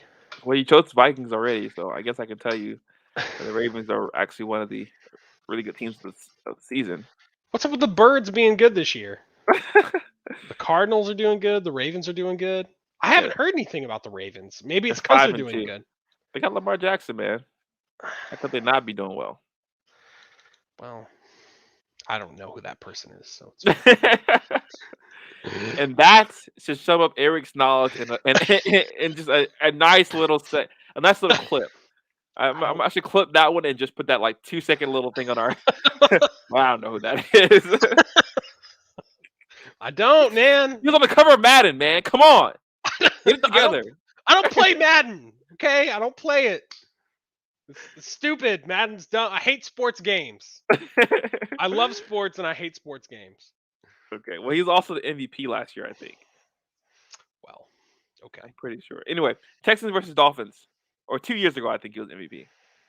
Houston Texans versus the Miami Dolphins. Let's go. Oh, man. I can't remember if Miami's doing good or not this year. I want to say they're sucking. Are they sucking? Are they sucking? Are they sucking right now? I don't know, man. How bad are they doing? It's a great question for someone who would give you the answer. Oh my gosh. Okay. Let's go with the Texans. Oof. All right, Chargers versus Eagles. I changed my mind. Let's go with No, it's too late. You already submitted your Dolphins. answer. What? No, that I was can't. your final answer. Ah, man, I'm gonna do terrible this week. I feel it. It's gonna be bad. Okay, what's the next one? Chargers versus Eagles. Chargers versus the Eagles. Let's go Eagles. Eagles. Why Eagles? Because of the 44-point win over your Lions, your vaunted Lions D. They beat a really good team last week. Best team in the league. Sorry. All their games are on one side, okay? That means they're doing good. When you look at the record, all their games are on one side. That's a good thing. Okay. Packers versus Chiefs. Ooh, that's going to be a good one. Ooh, Falcons versus the Chiefs? That sounds like an... Packers versus Chiefs. Oh, Packers. Mm-hmm. That bad man. Let's go. You know what? Let's go with the Packers. You going with the Packers over your boy Mahomes? He's not my boy. What? I thought that was your boy. I just rooted for them because they won the Super Bowl, and I'd like to see them win the Super Bowl again. But okay. He's been not doing as great, I don't think, this year as he has last year. So I think Aaron Rodgers is on a mission. A lot of people have been talking crap about him the last couple of years. So because he hasn't won anything since like what 2008 or something like that. Has he won a ring? Yeah, he won a championship. One. Yeah. For how good that was like early on his career. Yeah. For how good he's supposed to be. Yeah, they won one in 2011. Wow, that's what I was going to say, 2011, but then I changed my mind. Okay, what else we got? Cardinals versus 49ers. Cardinals versus the 49ers.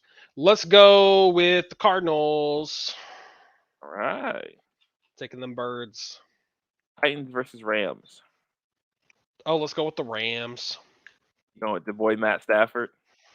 Yeah, there you go. There you go. That's my boy. That's your boy. I'm rooting. I want him to have success. He did his time. All right. He was in prison. I want him to be successful. Like. Okay. All right. Bears versus Steelers. Bears versus Steelers. Let's go with the Steelers. Steelers. Okay. All right. Picks are now locked in. All right, I'm just glad. I see here at the bottom Detroit has a bye week, so that's good. I have to watch them lose this week. And that concludes Eric's picks. If you are a betting man, you heard what Eric said. Take these teams because they are guaranteed. I never said that. I don't want you to get me in touch with like the mafia or something. Someone's placing bets. They're like, "We're gonna kill him." Like, I'm not a professional. I don't know. All right, guys, just real quick. If you're still with us, thank you so much for watching. We appreciate your viewership. Please be sure, if you are on the Twitch, can you subscribe on Twitch? I think you can subscribe on Twitch, right? I think you can. Or like our page or follow our page or whatever you got to do. I think you can. But if you're on the YouTubes, please don't forget to like, comment, and subscribe. Each thing helps us get to more people, more viewers. and we have some more awesome things coming for you guys. So stay tuned and tell your friends about us, or don't, because we don't really care either way. Leave some finger guns in the comments below. Leave them in the comments. Anyways, right. Yeah, Jonathan, what's next order of business here? Next order of business is we're going to shift to the NBA. Oh, sorry. Before we go to the NBA, did you want to talk Colin Kaepernick real quick? Sure. In his documentary on the slavery that the NFL is participating in. Sure. What are your thoughts? I feel like as a black man, you should go first. I feel like it's I only appreciate right. you respecting black voices, Eric. I do. Should I send you money too? I don't know if reparations are old, so I'll take that oppa behind you. Actually, that oppa. Thank you. That should be good reparations. Thank you. I like this oppa, and I got the cabbage man right above. We don't really want like money reparations. We want things. So like, if you want to give me like a flat TV, you got the new Nikes. You got those new Jordans. What about that? What about that new Apple Watch? You got that? Those are the kind of reparations we want. Those are the kind of ones we demand. I heard somebody say the other day, like, if we're going to give reparations for all the bad things, then we should give then it wouldn't be called reparations. I forget the term, but it was like, then you should get what's the term called? Like, basically you should get paid for all the good things you're doing then too. Like, for all the good things your race has contributed to society. So it's like if you contribute to high crime rates, well, then you have to pay us for that. But it's like but they were like black people, like they gave us jazz, they gave us like, the blues, they gave us all this, like, here, you can have money for that, but for the bad things you do, you have to pay us for that. And I was like, it's like, dang, that's a different way of looking at it. Anyways, you want to explain the Colin Kaepernick thing? Because I actually didn't watch the thing, but I know what it's about and I heard about it. And that's probably a good point to make out. I haven't watched his actual documentary yet, so we could be missing the point in the documentary. This could be a Dave Chappelle thing, right? Where it's where we actually haven't watched the full. Although I did definitely watch the Dave Chappelle thing, but I did as well. Yeah. But we haven't watched the full documentary, so that is a caveat to what we're about to say. Mm-hmm. But I did see. I'm sure you did too as well. I did see clips from the documentary, and typically with these kind of things, there's not really a lack of context. It's kind of just what they think. Yeah. So it's a little bit different than like a comedy special, because you have to understand the context of the joke in order to understand the joke he's making. I agree. But anyway, in the documentary, there's a scene where Colin Kaepernick is basically at an NFL pre-draft. It's like what's it called? A combine, NFL combine.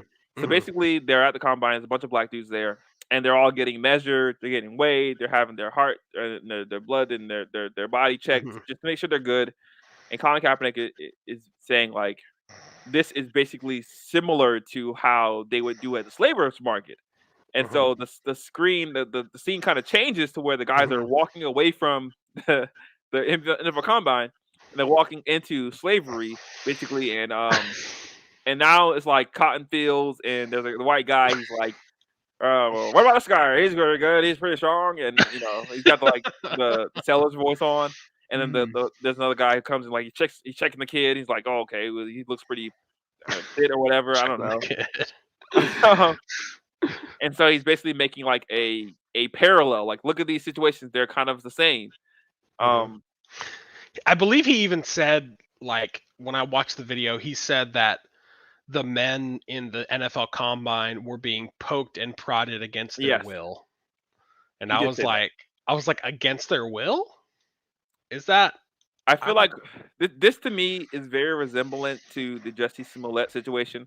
I feel like we should all come together on this situation and be like, this is stupid. This is dumb. Like, no one agrees with this. This is a bad thing. This is like not okay. This is like really stupid. Like a very stupid person came up with this idea. The NFL only does that. They only do that to black people too. They don't do that. To There are actually combine. I don't know if you noticed, Eric. It's like we have to just pass a law. It's called separate but equal, where now there are no more white players in the NFL. So that we've completely removed them from the Mhm. NFL. I didn't know that. It's only black guys. Yeah. There's also You know that no black owners of NFL teams or part owners or minority owners. did you There's no see more of that those either. the first cornerback in the league is playing this year? The That white is the first white cornerback in like 20 years. No, I'm just kidding. I don't actually think that's a racist thing, but I highly doubt it would be. But yeah, I mean, what did you think of that when you saw it? What was your reaction? That was my thought. Was like, this is stupid. I feel like everyone, regardless of what your where you are in the political spectrum, whether you're left, middle, center, Mhm. right, far right, we should all come together and be like, point at this and laugh and say, haha, that's stupid. Like that's dumb. That That's doesn't so make any dumb. sense.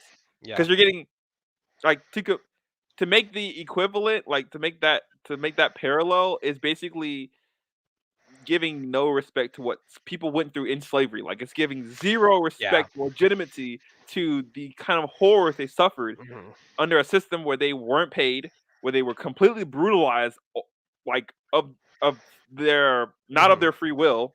They had no free will basically in the situations.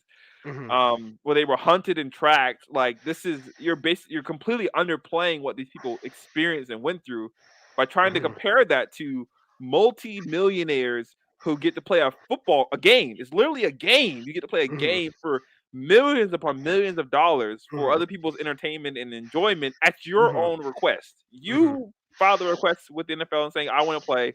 You come to the combine, you put on your own drill and practice and whatnot. And Mhm. the teams check you out to see if they want you on their team. And Mhm.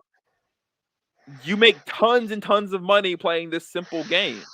Mhm. It's incredible to me the leap that we take. I mean, and this is what I will say. I did see the difference. I did see like, that is kind of like the same, but it wasn't like that's racist. It's like, oh well, that's interesting that we've kind of shifted dynamics to where now you're Mhm. getting paid for your physical traits. Mhm. Beforehand, you were getting sold for that. Now you're getting paid for that. It's a Mhm. better society. If that's the point he was making, Mhm. because I didn't see the full context of it, then hats off to Mhm. you, bro. But I don't think that was what he was trying to say. Yeah, I mean, for all of humanity, people have gotten paid for their looks, I mean, even if you're stronger than somebody else, if you can do more work than somebody else, you're probably going to get paid more. That's usually how it goes. Yeah.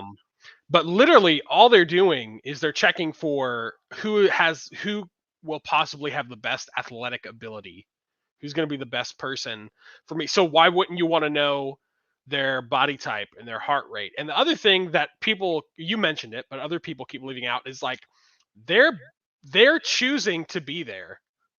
Yeah. Like it's a lie to say that that's against your will, because I'm sure if you are like, wait, I don't want to do this, I'm sure there's a clause in your contract that says you can leave.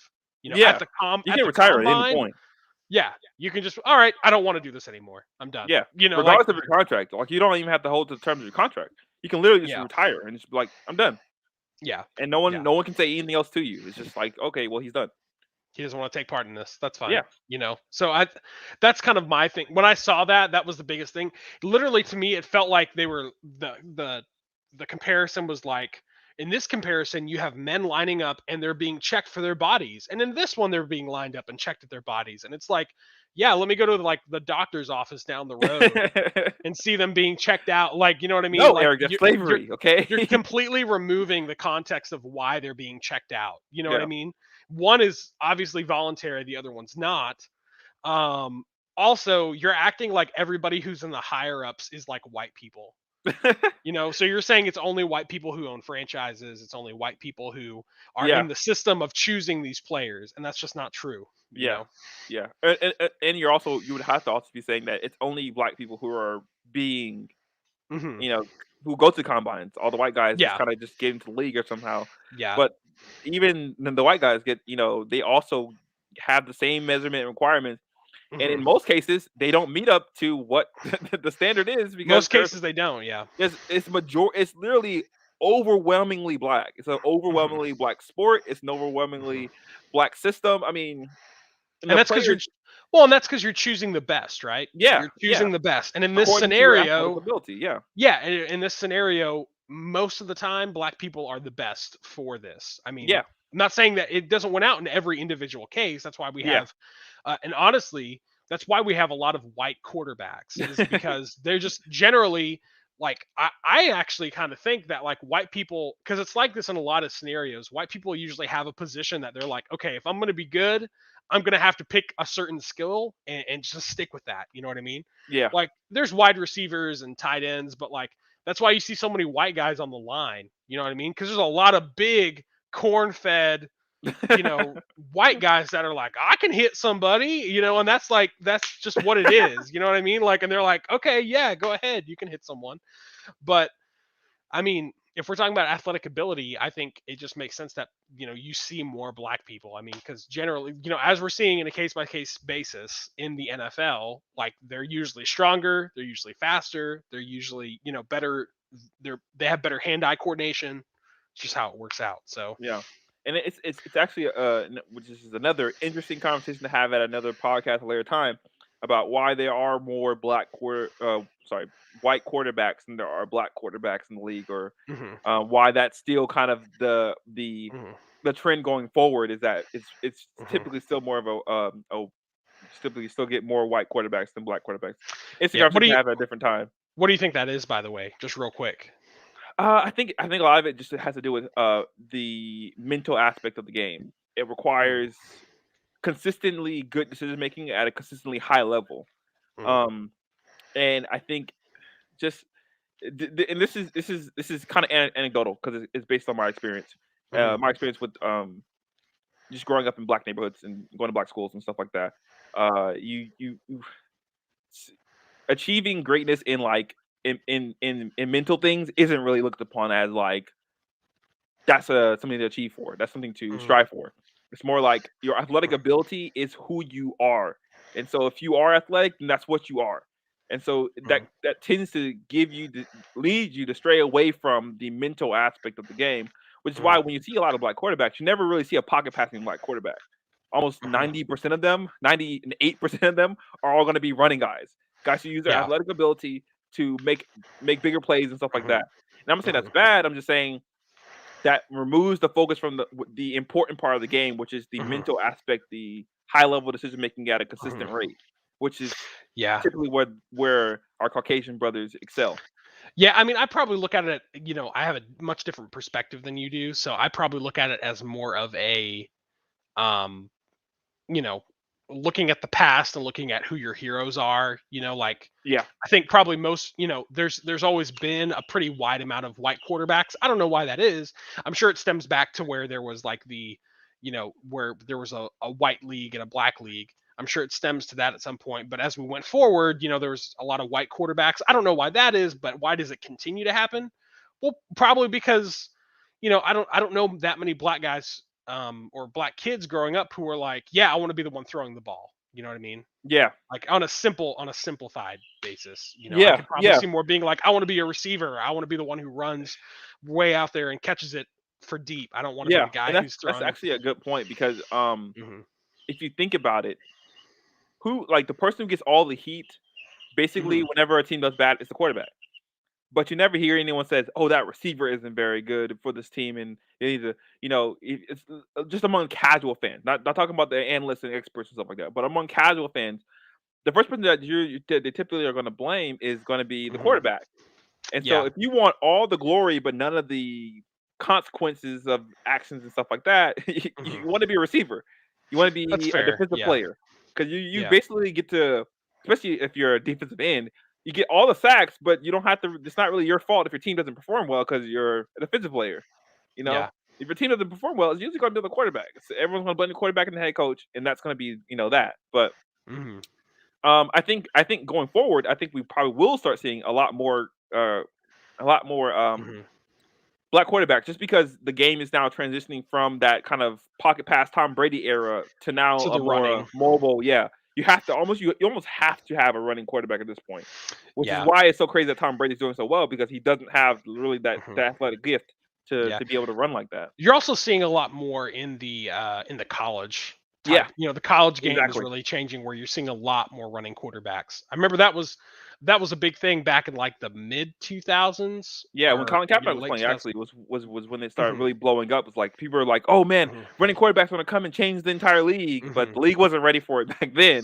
But I think Yeah. we're definitely transitioning to it now. Well, you had people like Colt McCoy. Yeah, You had people like Andrew oh Luck. Andrew Luck. You had a lot of people. I forget the guy who played for OSU at that time at Oklahoma State. Um, there was a guy there who was also a running quarterback. OU had a running quarterback. There's a lot of colleges that did at that time, especially I'm sure in the SEC there was probably a lot as well. Yeah, So I mean, it just kind of became this thing. I remember yeah, people talking about it, and it was changing the game too. Which yeah, it was the thing was like if you could see the benefit of it if you could do it safely. If you yeah, could learn how to yeah, slide. There's if you got a good line and they can push and form a tunnel, you might as well run it yourself and gain that first down when it's like 3 yards, instead yeah, of throwing it. So, but I yeah, think that's probably where the decision making come. Now we're talking about quarterbacks, but I think that's where the decision making comes in because when you rely so much on your running, you can actually you can lose considerable gains if you're not yeah, looking for that pass. yeah, yeah. That's actually what the league kind of realized with Colin Hmm. Kaepernick, with the Cam Newtons of the world. It's Hmm. hard. It's harder to win with these guys because one, it's harder for them to stay healthy, and Yeah. two, it's harder for them to make good decisions that don't rely on their Hmm. athleticism consistently. Because one of the Yeah. issues that Cam Newton has had his entire career was that since he has such a huge naturally big arm, his arm was just naturally Hmm. like he could throw 60, 70 yards without sweating, just like and it's Mm. gone. Yeah. But the mechanics of the game that require you to be consistent with that throw Hmm. require that you work on the little things like where your feet are placed, how you Hmm. point your toe when you're throwing the ball, the kind of rotation you get on the ball, whether you're leaning on your back foot or your front foot. Like those kind of little Hmm. things that don't rely on athleticism is Hmm. where guys who rely on athleticism heavily struggle in the Hmm. quarterback game. Like Hmm. it's a lot harder to win with those guys. Even though they can be really good players, it's just harder to win with them. Yeah. Yeah. I mean, that makes sense. That makes sense for sure. Anyways, well, yeah, I thought the Colin Kaepernick thing was kind of ridiculous. I think it's pretty easy to see the holes in that argument. I would Yeah. imagine Hopefully we can all most agree. That's what I'm most saying. people Hopefully with we can all common agree on sense, this. yeah, can see like how ridiculous that is to compare that. Um, I mean, I don't know. It's just crazy. So, and what's even crazier is that like we're saying the majority of people who are playing in the NFL are African American and they become really rich from it. You know what I mean? Oh my So gosh. like Crazy rich. that's Like that's it's almost as if the NFL you could say is like it's almost like it's giving back to the African American community in some ways because it's like, for all the talk about how, you know, black people are, oppressed, it's like that's a pretty big, I mean, obviously it's still a minority of the population of black people, yeah, but yeah. to see that many minorities being raised up to the top is like that's a pretty great and awesome thing, Yeah, you know what I mean? yeah. So I don't see why you would, unless you had something to gain, why you'd compare that to, why you would Yeah. compare that to, slavery, especially when, you make it through the NFL, you're probably going to be, if you've taken care of your money well, you're probably going to be sitting on Set for top. life. Yeah. Yeah, for a couple years, Yeah. being in the NFL. Yeah. And even and not just that, but like just having the fact that you were on an NFL team, it opens so many more Mhm. doors for you that you would never have if you did not Yeah, play for an NFL team. You yeah. look at a guy who's like, oh, this guy went to college, but this guy played for an NFL team. He played in the NFL for 4 years. He was Hmm. pretty good in like one or two of those years. That guy Hmm. probably has more of a lean, like the people are probably going to lean more Hmm. towards that guy because they've seen him play in high Hmm. stress situations. Um, and Hmm. so it's and then it's a game. Like it's literally a game. We make a lot about football. Everyone loves football, Hmm. but it's literally just a game. Like you're not sacrificing your life Yeah. for anything. It's a game. You're playing a game and you're getting paid millions of dollars, like Hmm. an insane amount of money just to play a game. Yep. Yep. I agree. But we're gonna not to belabor the point, but we're gonna move on. It was to me. I like watched it. I was like, what? Yeah, I thought And it I was was. like, hopefully everyone agrees that this is just bad. This is bad. This is bad. Yeah. This is whoever thought this was a good idea was an idiot. They're stupid. I'm sorry. You're an I idiot. would imagine you'd have to be pretty deep into a certain type of thinking. Yeah. You know what I mean? To agree with that. Hopefully you can think for yourself and be like, yeah, that sounds ridiculous. You know what I mean? Yeah. So I Yeah. would imagine you'd have to be pretty deep into you'd have to have a very heavy, I'm guessing like CRT mindset, or you'd have to be really deep into a particular mindset Yeah. to be able to agree with that. That's Racial kind of my politics. takeaway. You'd have to be. I mean, it's just there again. It lacks all the Hmm. just that argument. It just lacks all nuance. It lacks the nuance Hmm. of that there are other players who are white that go to the NFL Combine as well. There are Hmm. minority leaders who are black, who are Asian, who are Hispanic, who Yeah. are whatever. There are scouting coaches who are African American, who are all Hmm. different races. It's like that. The argument just loses all nuances, especially when you Hmm. think about the amount of money people make just doing that. So Yeah. Definitely. Definitely. Anyways, let's move next on to thing. basketball. What's going on Moving with on to basketball? basketball. I want to talk about what's that boy's name? I want to talk about that boy, Who's Damian that boy? Lillard. Oh yes, Damian Lillard. Damian Lillard, who plays for the Portland Trailblazers. Hmm. He is literally their best player. He's probably their not even close how much of best player he is Hmm. compared to the rest of them. But and basically all off season people have been talking. There have been trade rumors going around. Dame might leave Portland. He might go to like the Lakers, and a lot of fans have been clamoring for Dame to leave. They've been actually, which has been weird because you usually get the inverse. Usually fans are Hmm. like, stay, stay, stay, stay. But a lot of people around, a lot of fans, not just not. I'm not talking about Portland fans. Portland fans probably want him to stay, but other fans of other teams have been like, yeah, we would love to see Dame go to a different team just so he can get like, because like a lot of people just generally like Dame because he's a good guy. He Hmm. works hard and he's loyal to a fault. Some might say. But anyway, recently, all the whole offseason, people have been talking about whether or not he was going to leave, maybe go to the Lakers because he could win a Hmm. championship. Um, and Dame has basically shut all that noise down. He's basically been like, "No, I'm here in Portland. I'm here to stay. I'm here to win, and that's all there is to it. I'm not going to like he's if there's been anyone who's been the biggest opponent of super teams, it's been Damian Lillard. He's been the Hmm. main one who's been calling people out for going to super teams for like KD teaming up with the Really, I didn't Warriors. know that. Yeah, yeah. And he's also, I don't know if you guys know this, but he's also a rapper in his spare time. And so he's actually rapped about being loyal to your team, being loyal to the people who brought you to the table, being Hmm. loyal to the city of Portland. And he's Hmm. more recently talked about how that may be his Achilles heel, is that he's not willing to forfeit his loyalty Hmm. for winning. And so it's kind of sparked this debate about, what's more important? Is loyalty more important or is winning more important? Hmm. And we're going to just kind of talk about that in the basketball sense. So, Eric, what do you think about what do you think about Damian Lillard? First of all, Eric's an OKC fan, so he's had experience with this guy. I've always liked Dame Lillard. I he seems like a guy who has he has a lot of good character. So and I've always liked that about him. He walks with he walks with pride, but not like it more so being proud of who he is and what Yeah, he's done. I don't I don't know a lot about him personally. Um, I know he's always been a really talented and athletic player, but I mean, he's been at Portland his entire career, right? yeah, his I don't entire think career. he's ever gone anyplace else. And I mean, he's gone to the playoffs frequently. I mean, right? He's gone to the Yeah, playoffs multiple times. yeah, I don't know much about his team though. There, I don't know much about his. I don't know much about what he's been surrounded with. So I don't know much about like, for instance, those years that he's gone to the playoffs, I feel like I've always seen Portland there at some point, whether they're near the middle seed or or the bottom seed, they're always like in there somewhere. yeah. Um, but has he ever had like has he what's his teammates been like? What kind of people has he had around him to support his role there? Yeah. So actually, in 9 years that Dame's been playing in this league, he's only gone to the conference championship. I want to say once. Mm. And most of the time, it's a first round bounce. That's kind of what I've thought. Yeah. That's Yeah. kind of what I First thought. round or second round. First or second round, he's usually getting bounced in one of those rounds. Mhm. He had Carmelo for a while, who was Mhm. pretty decent for the team.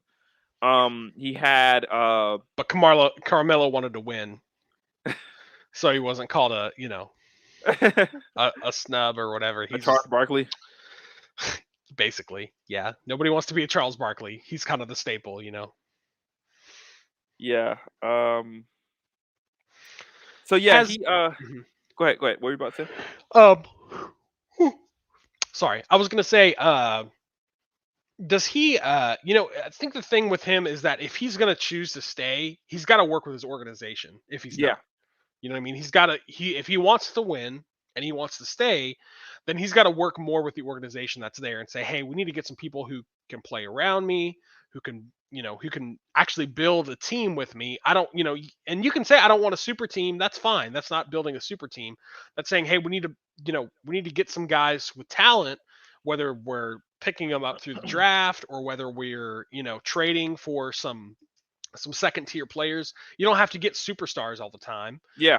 Yeah. I agree. I don't consider getting good players, making that's a super team. I just, you can get people around you. For instance, like Derek Fisher, when we had him there were some people who kind of talked about it, getting Derek Fisher and Chris Paul when we were at OKC, like when we had them, those are two separate, eras. But when we had them, people weren't considering that a super team, even though we had, Westbrook and did we have Durant during?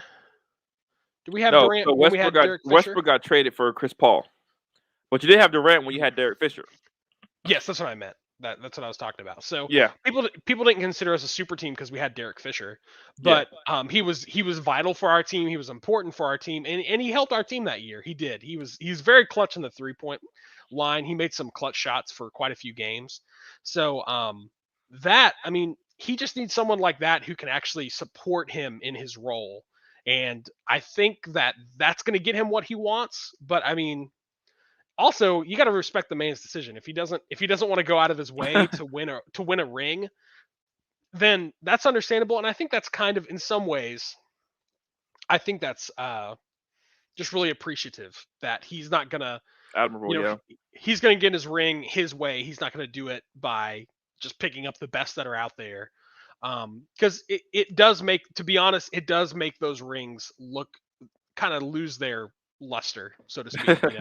They don't look Yeah. as pretty when you literally are LeBron James and you're like, I got the best center, I got the two best centers in the league, I got the best shooting guard in the league, I got the best, and it's like, yeah, no wonder you won. Like I would hope if you get everybody that you want, you would still win. You know what I mean? Like, it's just, anyways. That's actually You're a gonna really get me good on a point. That's a really good point. You're gonna get me on a super team rant, man. No, yeah, I agree with a lot of what you said. I do feel bad for him because he was born in an era where you kind of need a super team in order to compete. Just to compete, not even to win. You need a super team to compete. But to win, a lot of things got to break your way. That's just the fact of the NBA. You got to get lucky. You have to get lucky because maybe some people get injured, and you need your team to stay completely healthy the whole time. Like, you just got to get lucky, and that's what not a lot, but that's what goes into forming a good team, is that you have luck on your side. It just happens to be your year that year.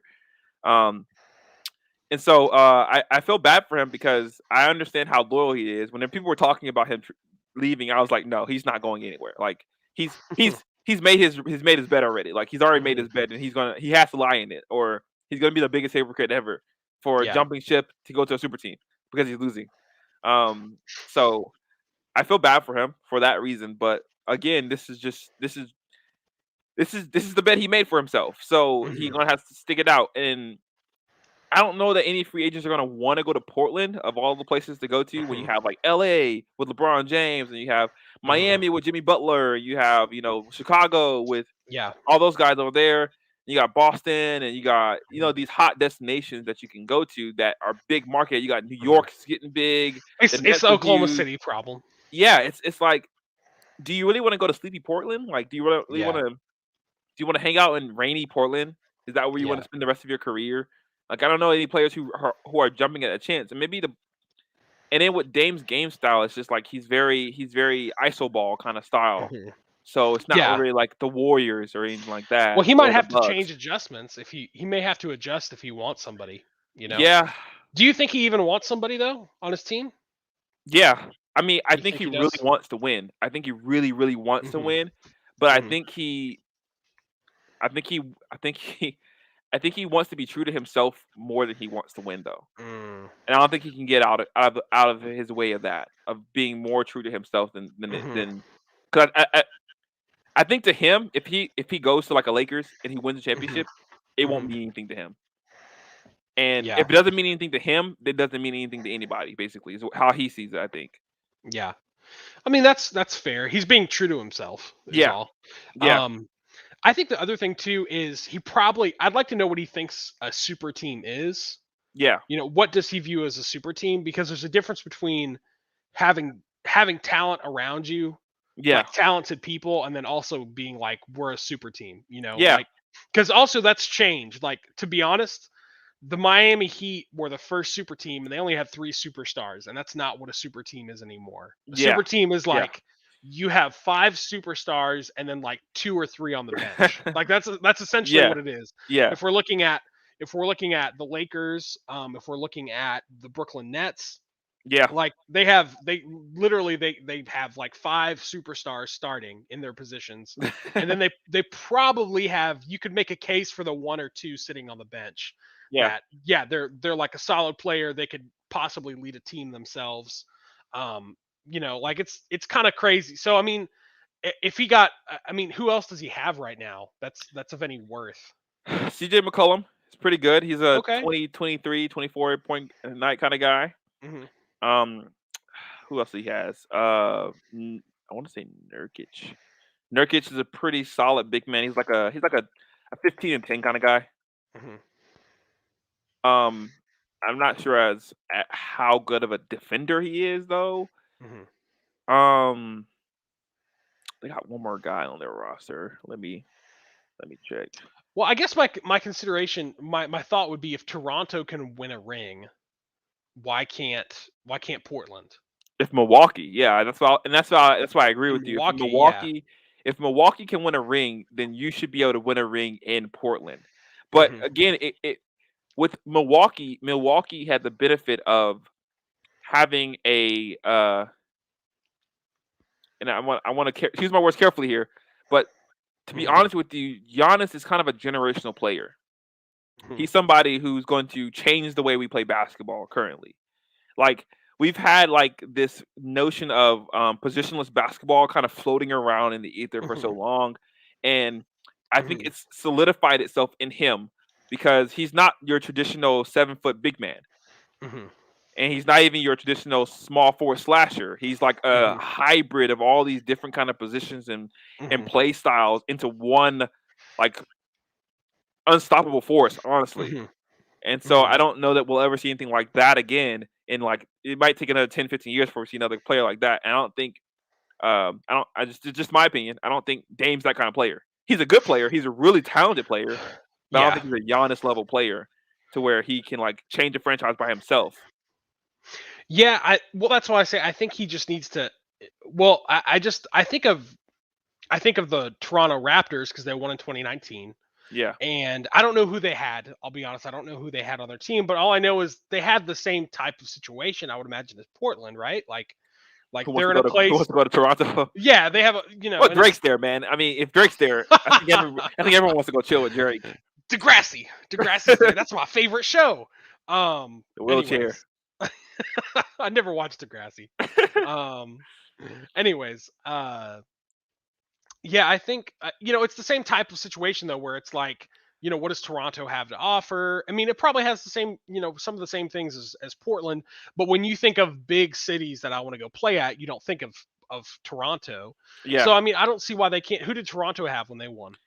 So they actually traded Mhm. for Kawhi Leonard, who's a That's right. They have very Kawhi. talented player. Yeah. But they also had some homegrown talent. So they drafted I want to say they drafted They drafted Paul Siakam, who turned out to be an exceptionally well player. I don't think anyone anticipated how well he was going to do that year. Kyle Lowry, who was always like a middling kind of player who was pretty good. And then they had Fred VanVleet, who turned out to be a really, really good 3-point shooter. Like Steph Curry range kind of 3-point shooter. So, and then obviously they got Serge Ibaka, they got Ibaka, they got Marc Gasol when he was still pretty good at his job. When he was still I guess I forgot they had Marc Gasol because as you're naming off the names, I'm like, okay, I remember that. I remember they had Ibaka. I remember they had, you know, all the other ones. They had to go and find a lot of the guys, but Siakam and VanVleet were kind of their catalyst to really propel them over the top. But I think that was through the draft. I mean, maybe he needs to do some. Maybe they need to do some trades with like, you know, the Thunder with, you know, maybe who was the other team? Maybe Sacramento. I don't know. Maybe they need to do some trades with some people who, you know, they could get who's the dude who plays for the Phoenix Suns right now? Who was really good last year? Was it Phoenix? I think. Let me see. Hold on 1 second. No, you're fine. I'm trying to remember their roster. Oh,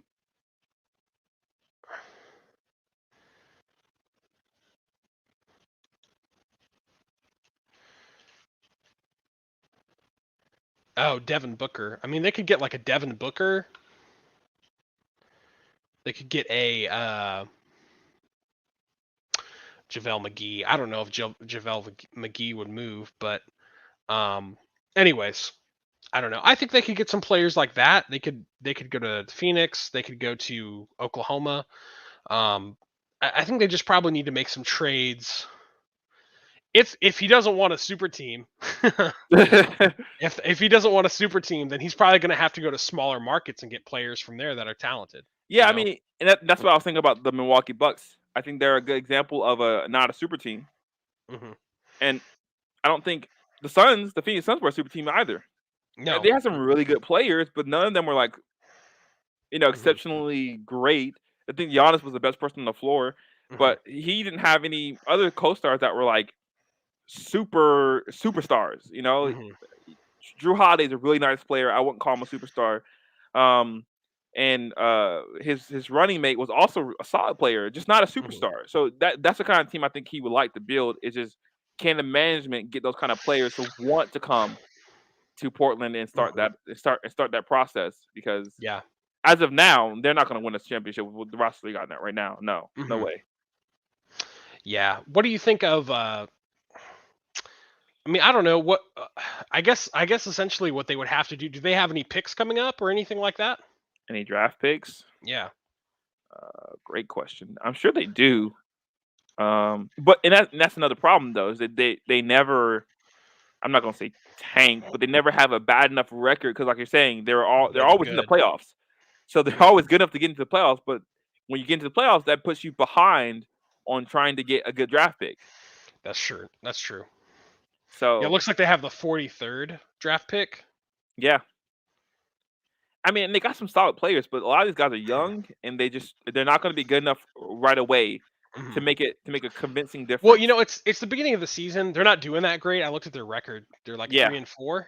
You know, there's still some time though to make trades. There's still quite a bit. But they need some good trades. They need some good trades. And this is what I'm thinking. Maybe they get Cat from dang, wow. I know who you're talking about. From Timberwolves. Timberwolves. They get Cat from Timberwolves. Maybe they need like a solid small forward. So maybe they can convince the Celtics to give up Jaylen Brown. That would be a solid pickup for them. They got Jaylen Brown. But as the roster currently stands, there's no way they're beating the Lakers, the Warriors. There's no way they're beating the Clippers, the Mavericks probably. There's no way they're beating the Nets. There's no way they're beating the Bucks or the Suns. Like, I could name probably a good 10, 15 teams that's ahead of them right now. With their roster currently constructed, at least. Yeah, I mean, they'll probably have to do some work, I'd imagine. Major overhaul. major, like not cosmetic. No, don't give me one He player. You needs. need like a major overhaul with this I feel like roster. if you have a team that has three of your starting five that are solid, Yeah, then you can usually hang with a lot of good teams because yeah, not every just because you have a super team. The thing is with that you can only score so many points in a game, right? So exactly. not everyone's gonna get 20 points. Not everyone's gonna get 30 points. You're gonna have a night for the Lakers. You're gonna have a night where Westbrook's hot. You're gonna have a night where Dwight Howard's getting the ball a lot more in the center.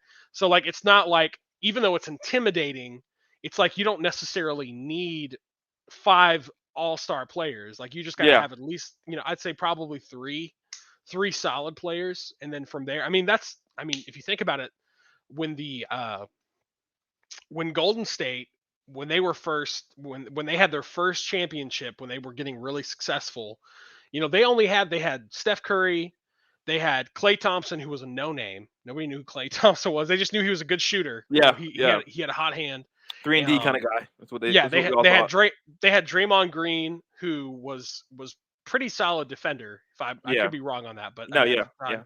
time. So they had people that you hadn't really heard of that were decent, and that's really all they need is they need people who can put up points, and can do it consistently, and that can they need three guys though that are probably going to. And it sounds like Damian Lillard just has himself, and then that one other guy who's good for about 20 points. You know what I mean? And Yeah. he needs some more scores, and he probably needs better defenders around him too. Yeah. I just my only question now currently I guess is his play style going to affect winning because again he's a very like ISO player. Yeah. I'm not sure he's ever had more than like I want to say 6 maybe 7 assists a game as a point guard. That's kind of hard to Mhm. when you don't have an offense. Is he that's kind of like like a Derrick Rose? I haven't watched enough of him playing. no, I wouldn't say like a Derrick Rose. Derrick Rose is probably a better passer than him, honestly. But Is he more like a Russell Westbrook? yeah, but a more efficient Russell Westbrook and Okay. a much better shooter, a much better shooter. That's not hard to be. Just being honest.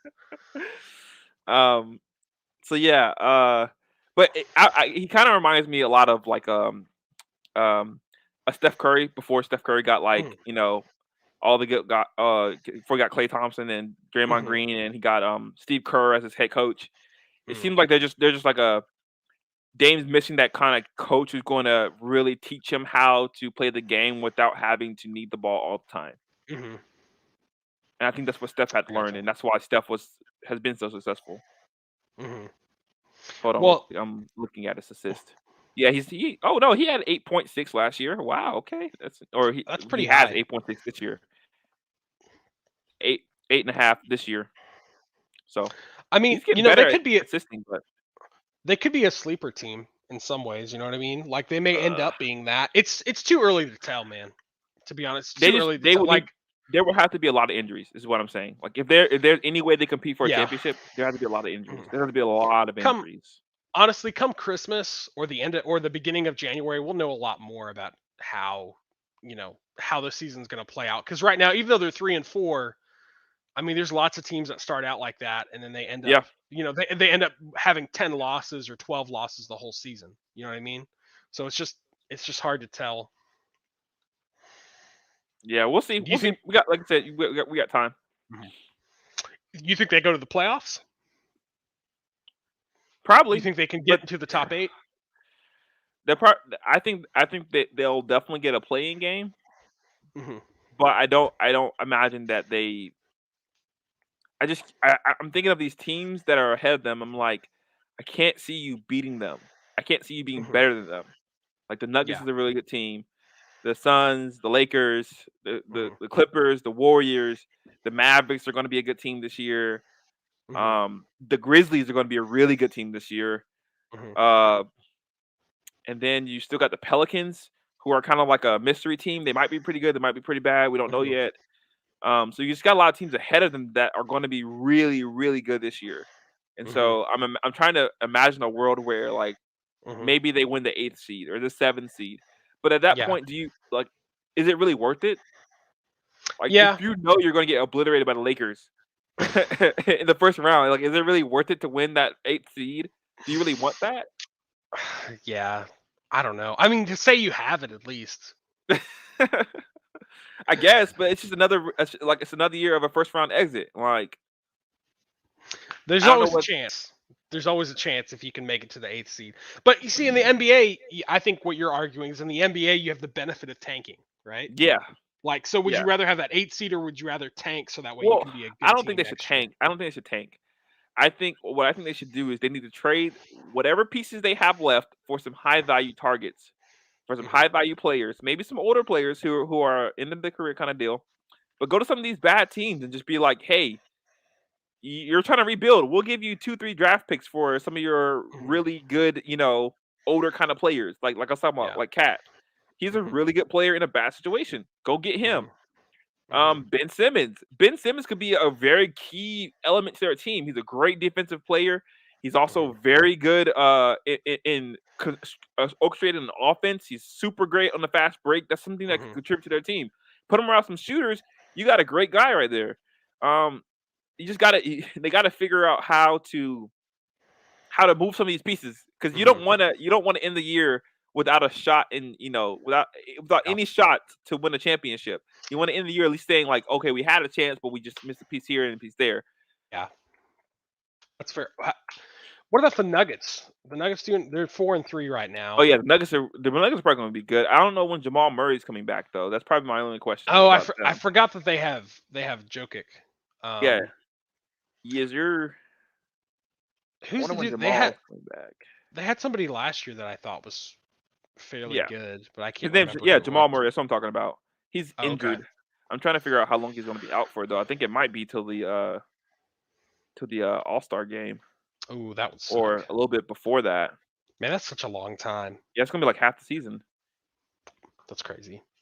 Well, anyways, yeah, I think that's probably. I mean, I think we've probably analyzed that to death, but I think there's. I don't know. It seems like trading is the optimal answer. I mean, that's kind of all you can do if you're saying I don't want to leave and I want to win.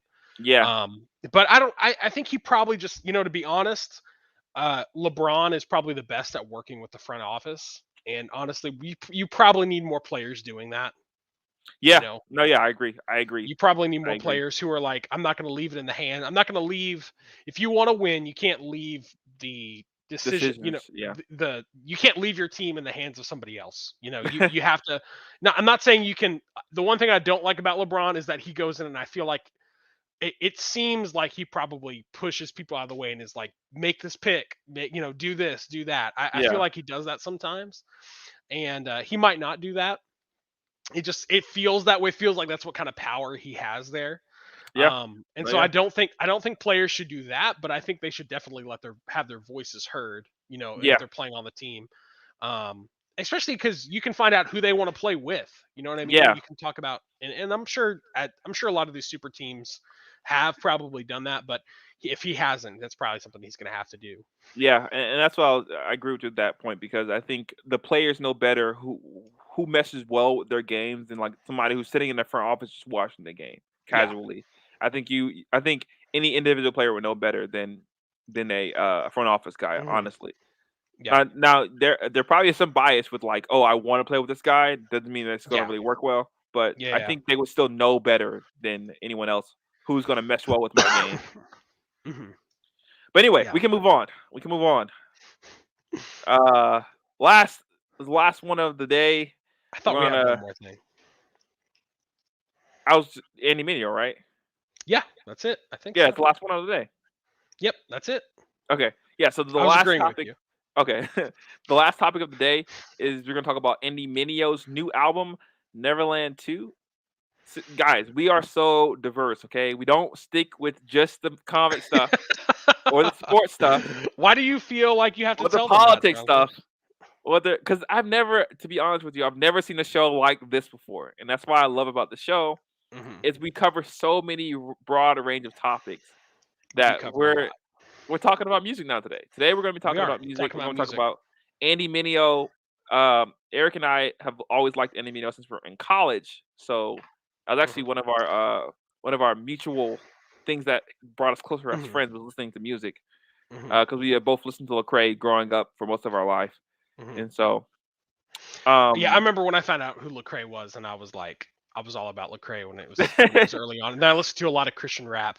I felt like I was the only guy in my high school who listened to Christian rap when I was there. And then I met all these other people who listened to it, and I was like, it's awesome. But yeah, for sure. Yeah. Anyways, So the first Neverland actually came out the year we went to college. oh, it did, Our didn't it? freshman year. Yeah. It 2013, came out the second semester, 2014. 2014. Wow, Yeah. that was a great album too. Yes. That was honestly what kicked him off. I mean, he had his I forgot his album before that. Superheroes. Something about superheroes. Gosh, I can't remember his album before that. What the heck? And we claim to be Andy Mineo. I know, man. Heroes for Sale. Heroes for Sale. That's what There it it is. was. Yeah, Heroes for Sale. Yeah. And then he also had his what's it called? It was like Unnamed or let's see. It was where he changed his name because he used to be called Sealight. Yeah. Formerly known. That's what Formerly it's called. known, Formerly yeah. known. So he had Formerly Known, and then he had Heroes for Sale, and then he had Neverland. And I hadn't really listened to him. I actually was not a fan of his like Formerly Known or Heroes for Sale albums. I liked a little bit of them. There was like a couple songs, but he incorporated a lot of rock into his early stuff. Yeah. And I wasn't as big of a fan then, but as his sound evolved, I got more and more into him as he went on. So I'm gonna pull up the list real fast of the soundtrack real fast because I have it here on the side. But yeah, Neverland 2 just came out a couple months ago. And let's see. It starts off with this really that's the album artwork, which I think is dope. I think there's a lot of things I like about the album. I like the artwork a lot. I also like the beginning of the. I love the "Am I" and "Falling." He's been doing that on a couple of his tracks. He started doing that in, I believe, the first time I heard it was when he did the Arrow album. I think it was the Arrow. Yeah. And that he did one that was kind of similar to that, where he did like 2 parts. But I love the opening to it. It actually got me really hype. But then for me, the next couple songs kind of fell a little flat. Been About It has grown on me a little bit, Okay. but it's not my favorite. I feel like they're trying to capitalize off of their other big song that was really big on TikTok. You know what I'm talking about? Coming in hot. Coming in hot. Yeah, I feel like they're trying to capitalize that. I don't get why people like that song so much. I didn't like it. The first time I heard it, I was really? like, ugh. I liked Yeah. Coming in Hot a lot. I liked Coming in Hot a lot. It got, but the thing is, everybody else started liking it, and I was kind of like, listen, this is an old song. Like, I get that you like it and that it's big on TikTok, but it's been around for a little bit, okay? Like a year in the music world is like a long time. It's already been out. It's been out. Okay? That's old. Yeah. You know the drill with Words Played. I love Words Played whenever he's on an album. Yeah. With Andy, to be honest, I loved his one of my favorite albums that I like to go back and listen to is Magic and Bird. The rivalry continues. And they throw that in there a little bit. They throw a little bit of that. They're like, they say at the beginning of the song, they're like Magic and Bird, and I'm like, oh yeah, let's go. Because they compare themselves to Magic Johnson and Larry Bird, which is what they compare their friendship like, which is awesome. That one was all right. That one's growing on me a little bit too. It's not my favorite. Sorry, hold on just a second. Then New Father was okay. I didn't like Working on It. I kind of like Working on It. I kind of like it. It's another one. I'm trying to remember how that one goes, to be honest. I didn't like New Father, and I didn't like Nobody's Coming. It just wasn't. It felt really different to me, and I wasn't really as much of a fan. Now, where this kind of got better for me was towards the end. The second half, it was like I liked each one like back to back. So I love Not Gonna Do or Not Gonna Do.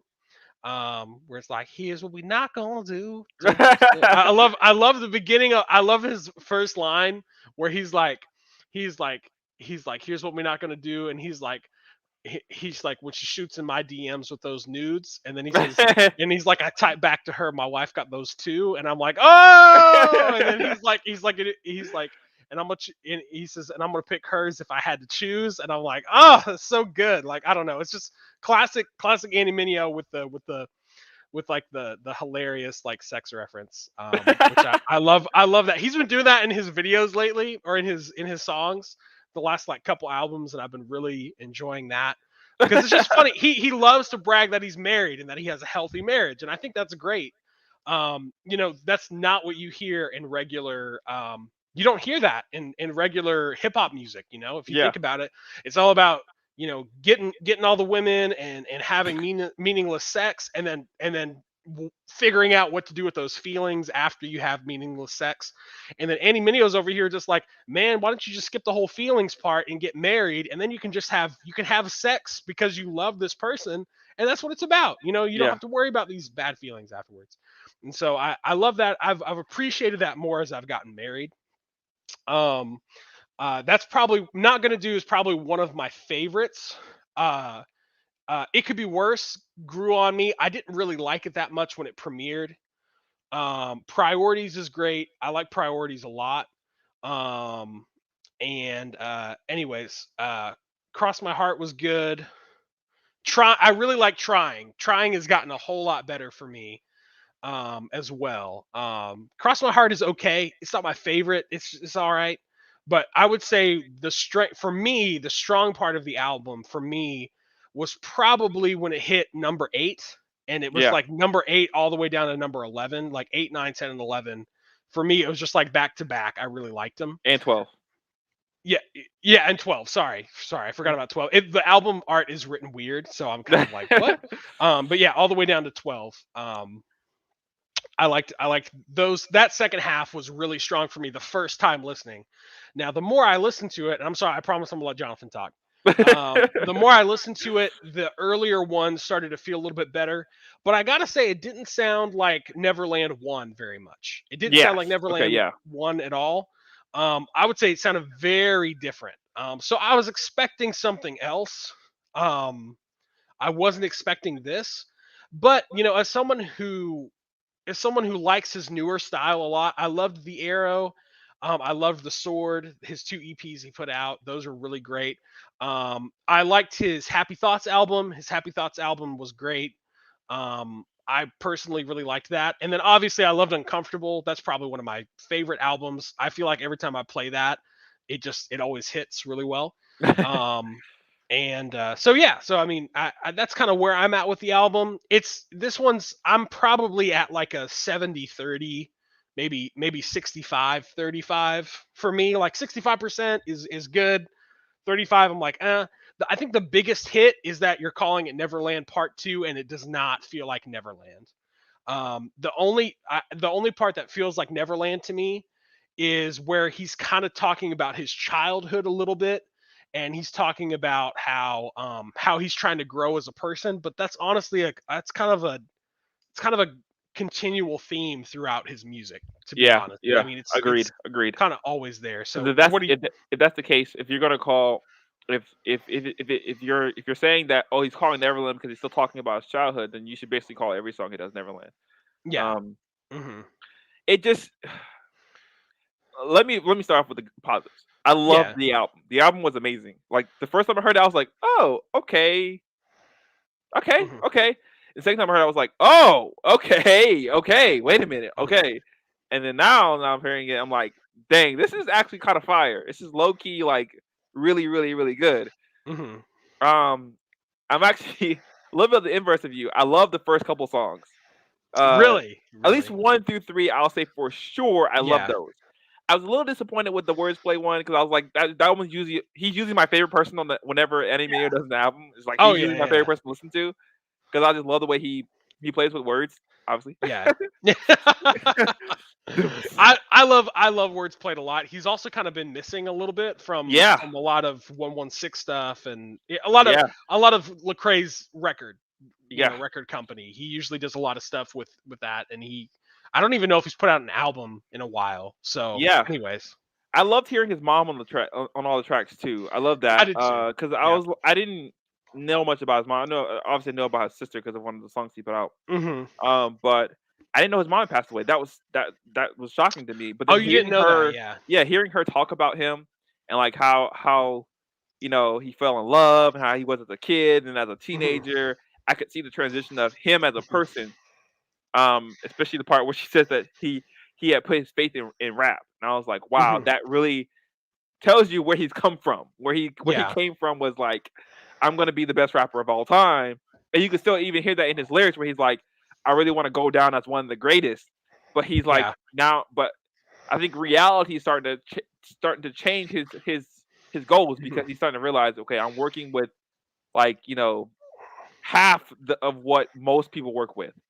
Because not as far as talent goes, but just as far as marketing and Yeah. streaming and publicity and even just beats. Like he has really, really, really, really well done beats, yeah, but he does.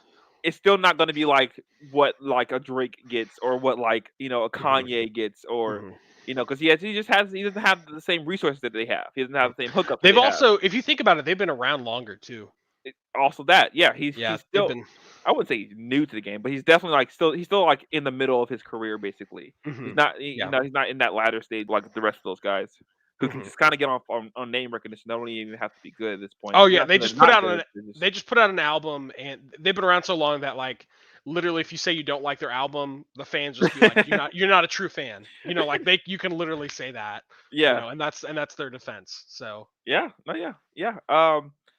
So but I love the first 3 songs. Bit About It really grew on me. I watched the video first and then I watched the music and then listened to the song, which I usually normally okay. don't do. I normally always try to listen to the songs first before I watch the video. Mhm. But the video was so awesome that I really liked the video. Yeah.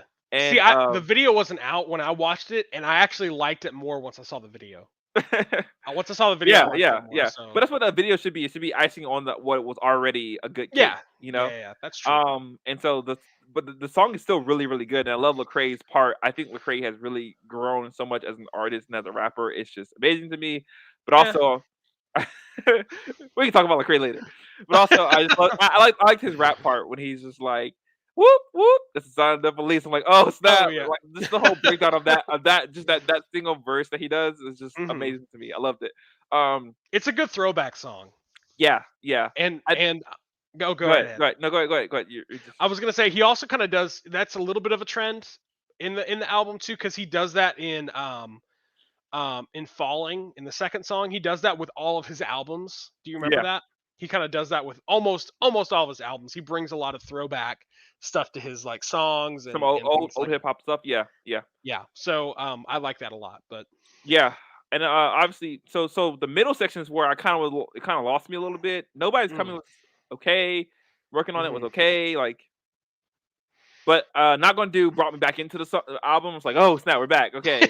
I think he's just one of the most creative artists I've ever heard before. Like he's just so creative in like not only his lyrics, but the way he structures a song is just so creative. Like it's like, dang, I would never have thought about doing something like that. Not that I'm an artist or anything like that or a rapper, but it's like how would someone even get their mind to think about doing something so creative like that?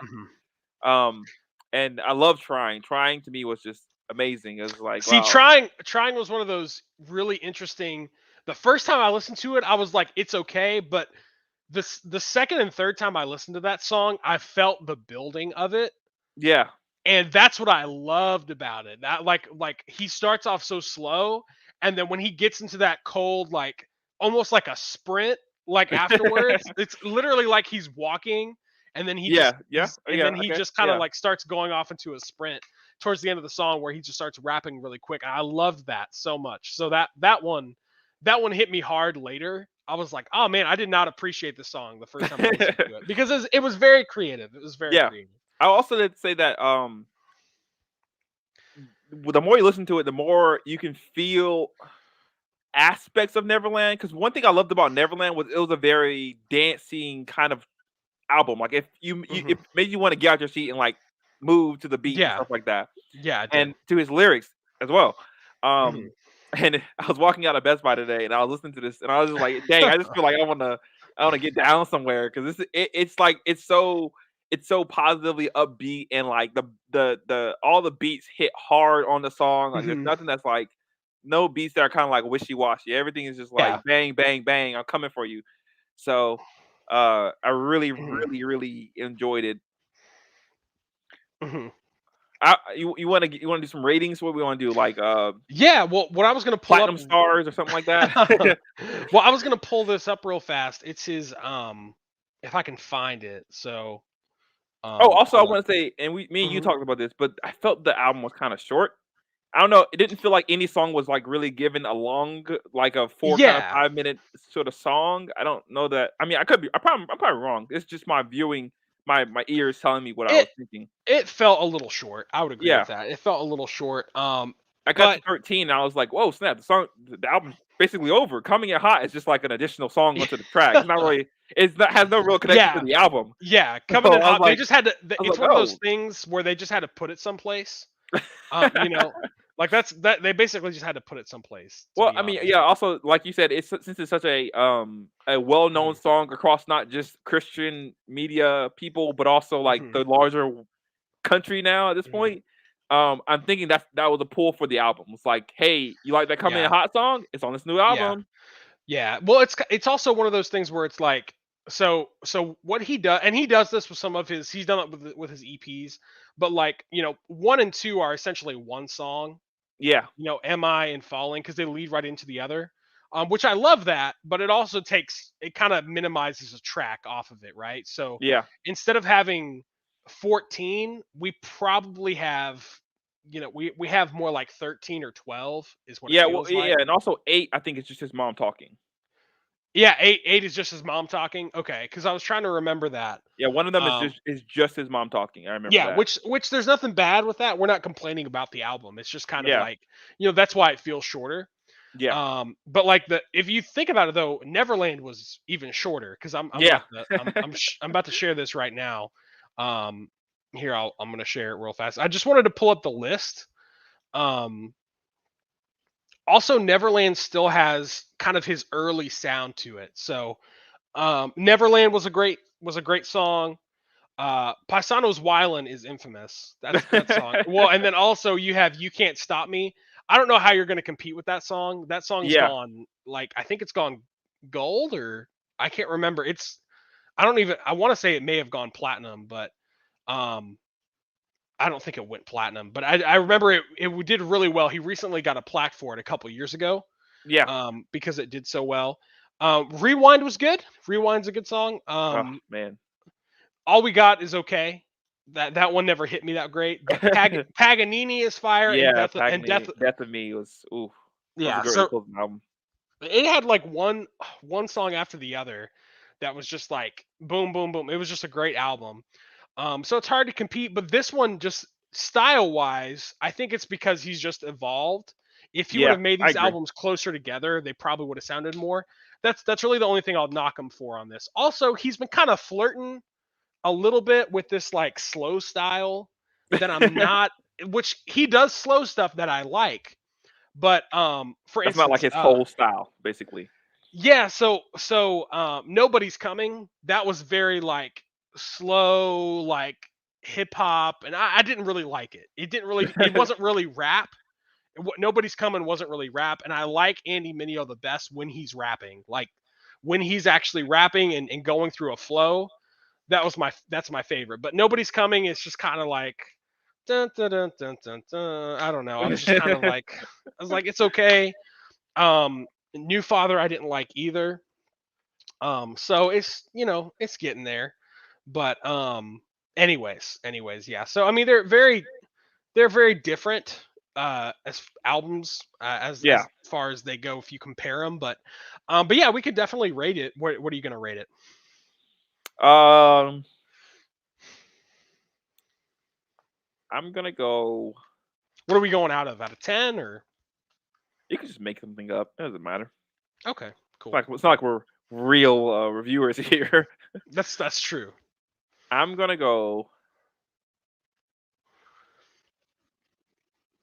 Okay, I'm gonna go 7 church mice out of 8. 7 church mice? Dang. Hmm That's you liked it that much, huh? Yeah. I'm telling you, the more I listen to it, the more I'm like, this is a banging album. I want to say my favorite song is definitely "Falling." It's for sure "Falling." Am I falling? Am I falling? Am I His rap in that song is falling? it's exquisite. He It's does like he does flow really well. primo. I've always liked his flow. Yeah. He flows really well. It makes every time he comes out the gate, it just sounds so smooth. And then it always impresses me at sometimes you got people who are just like they do slow rapping, and then there's some people who are kind of somewhere in the middle, and there's some people who are just like Eminem, where they're just like gonna talk really fast all the time, and they're just gonna keep going. And he can kind of do all of them, Yeah. like he can Yeah. he can flow so well. He's good at all of them. Mhm. Because I think so, I remember I've definitely heard some people who aren't good at slow rap.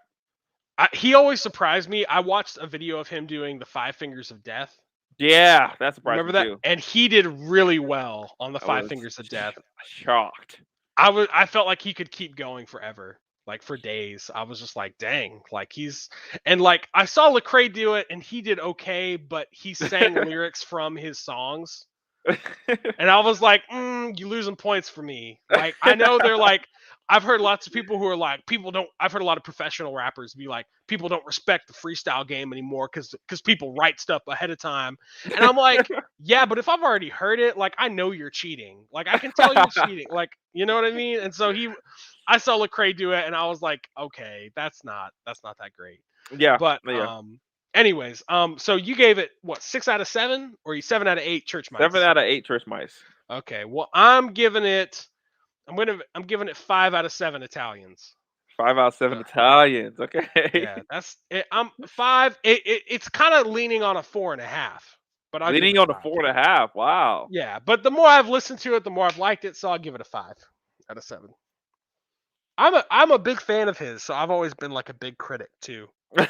When he does something I don't like, I usually can tell right away.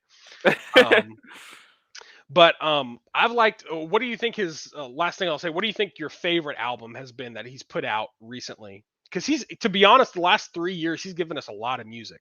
Yeah. I mean, I would have to go with Uncomfortable. I think Really, that you one was the most complete one. That was the most complete one that I heard from him.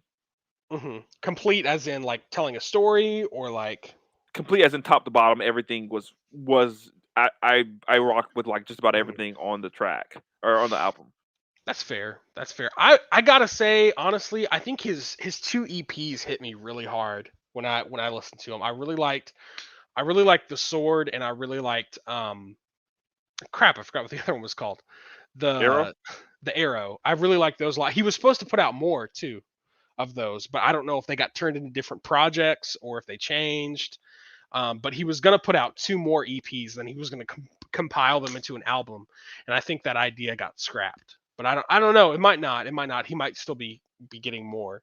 So but I really liked those 2. Sorry, my eye is itching like crazy. But anyways, yeah. So that I think that's probably where I stand. But it's a really good album. Not my favorite of his, but I think it's good. He's going on tour. I wish he was coming to Oklahoma, but he's not. So he was in Atlanta. Okay. I'm not a concert guy. I'm just not. Oh, I don't think I ever will be. what's that? I just don't like that many people around me, and I can't Oh really my hear it well. gosh. I can't hear it well unless Boy. I'm like close to the front. And You're then gonna be such an annoying being old closer to the person. front, being closer to the front makes it even harder to hear. Like it's very similar to me about like going to a football game instead of like watching it on TV. It can be a good experience if you have a really good game. If you have a really good game, it can be a really good experience. But if it's kind of like a it's okay kind of game, then it's gonna be like you're gonna be like, man, I'm sitting an hour through traffic for this, so I'd rather be at home. Dang, where do you go to concerts at, man? I've been to a lot of concerts actually. I've been to a lot of Toby Mac never concerts. I've been to a lot of You've been to a lot of Toby Mac concerts? Yeah, man. Really? I've been like 2 or 3, I think. Oh wow. Well, I guess a lot I've of been Kirk to that Franklin many. stuff. Mary. Some people you probably don't know. I know, but yeah, I've been to a couple. I've just never had fun at them. I've never had fun at a concert. I don't think. I mean, maybe like a there's this unknown rapper one time who came to like a random. I was at a lock-in, I think, once, Big C. and no, I don't think it was Big C. No. That's hilarious. no, not Big C. I hate you. I hate you so much. No. I brought it back to your memory. Anyways. No. Some other guy. I forgot his name.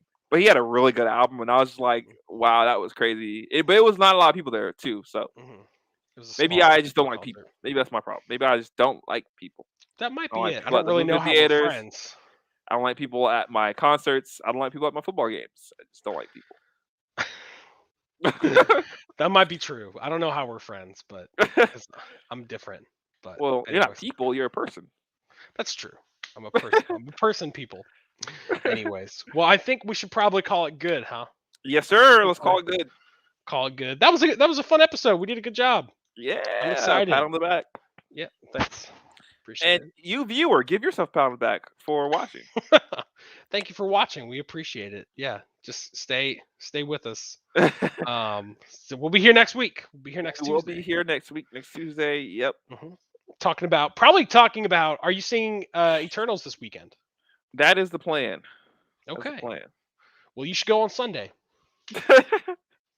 Go on Sunday. I don't know. You kind of convinced me with the whole like watching movies with people. I do like watching movies with people. I will say that. I do like watching movies with people. So maybe I might go like Friday or like probably not Saturday, but maybe like Friday.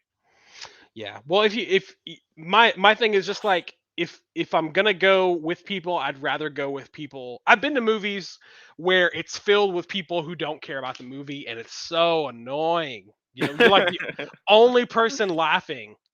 Or the only person getting enjoyment out of the movie. You know, you're like, oh my gosh, that was so cool. And everybody's like, why are you yelling? Why are you talking? It's like, like, stop ruining the experience for other people. You know what I mean? Like, just getting.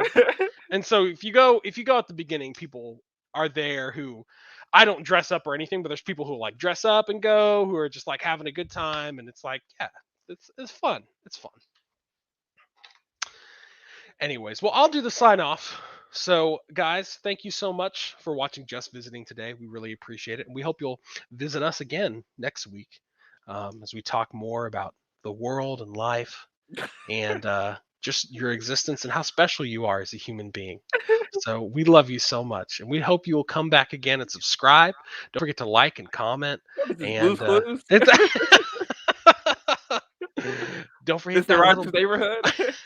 Don't forget to hit that little bell notification down there at the bottom too, if you want more, more notifications. So, anyways, just to clarify, guys, again, how you watch us does not have to be the live stream. We would like you here because we want to read comments. We want to interact with you guys. Definitely.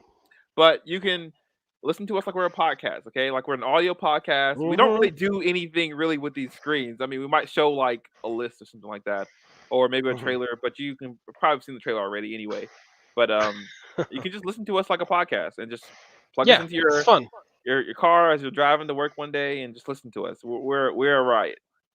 We are. I think so. I think you are. I don't know about me. Appreciate that. Yeah, no problem. I'm working on you. Don't worry. We'll get your wife's a lucky woman. So. Anyways, I wish I could sleep by you every night. Oh gosh. Okay. All right. I'm just kidding. Gosh. Everybody laughed. Did you hear the laughter? All of our fans were like, "Oh, that's classic Eric. He's so funny." Anyways, well, we'll see you guys next time. Thank you so much for visiting, and we'll see you next week when we're just visiting too. So, take care. Take care, everybody. Playing the outro. Here we go. 3, 2.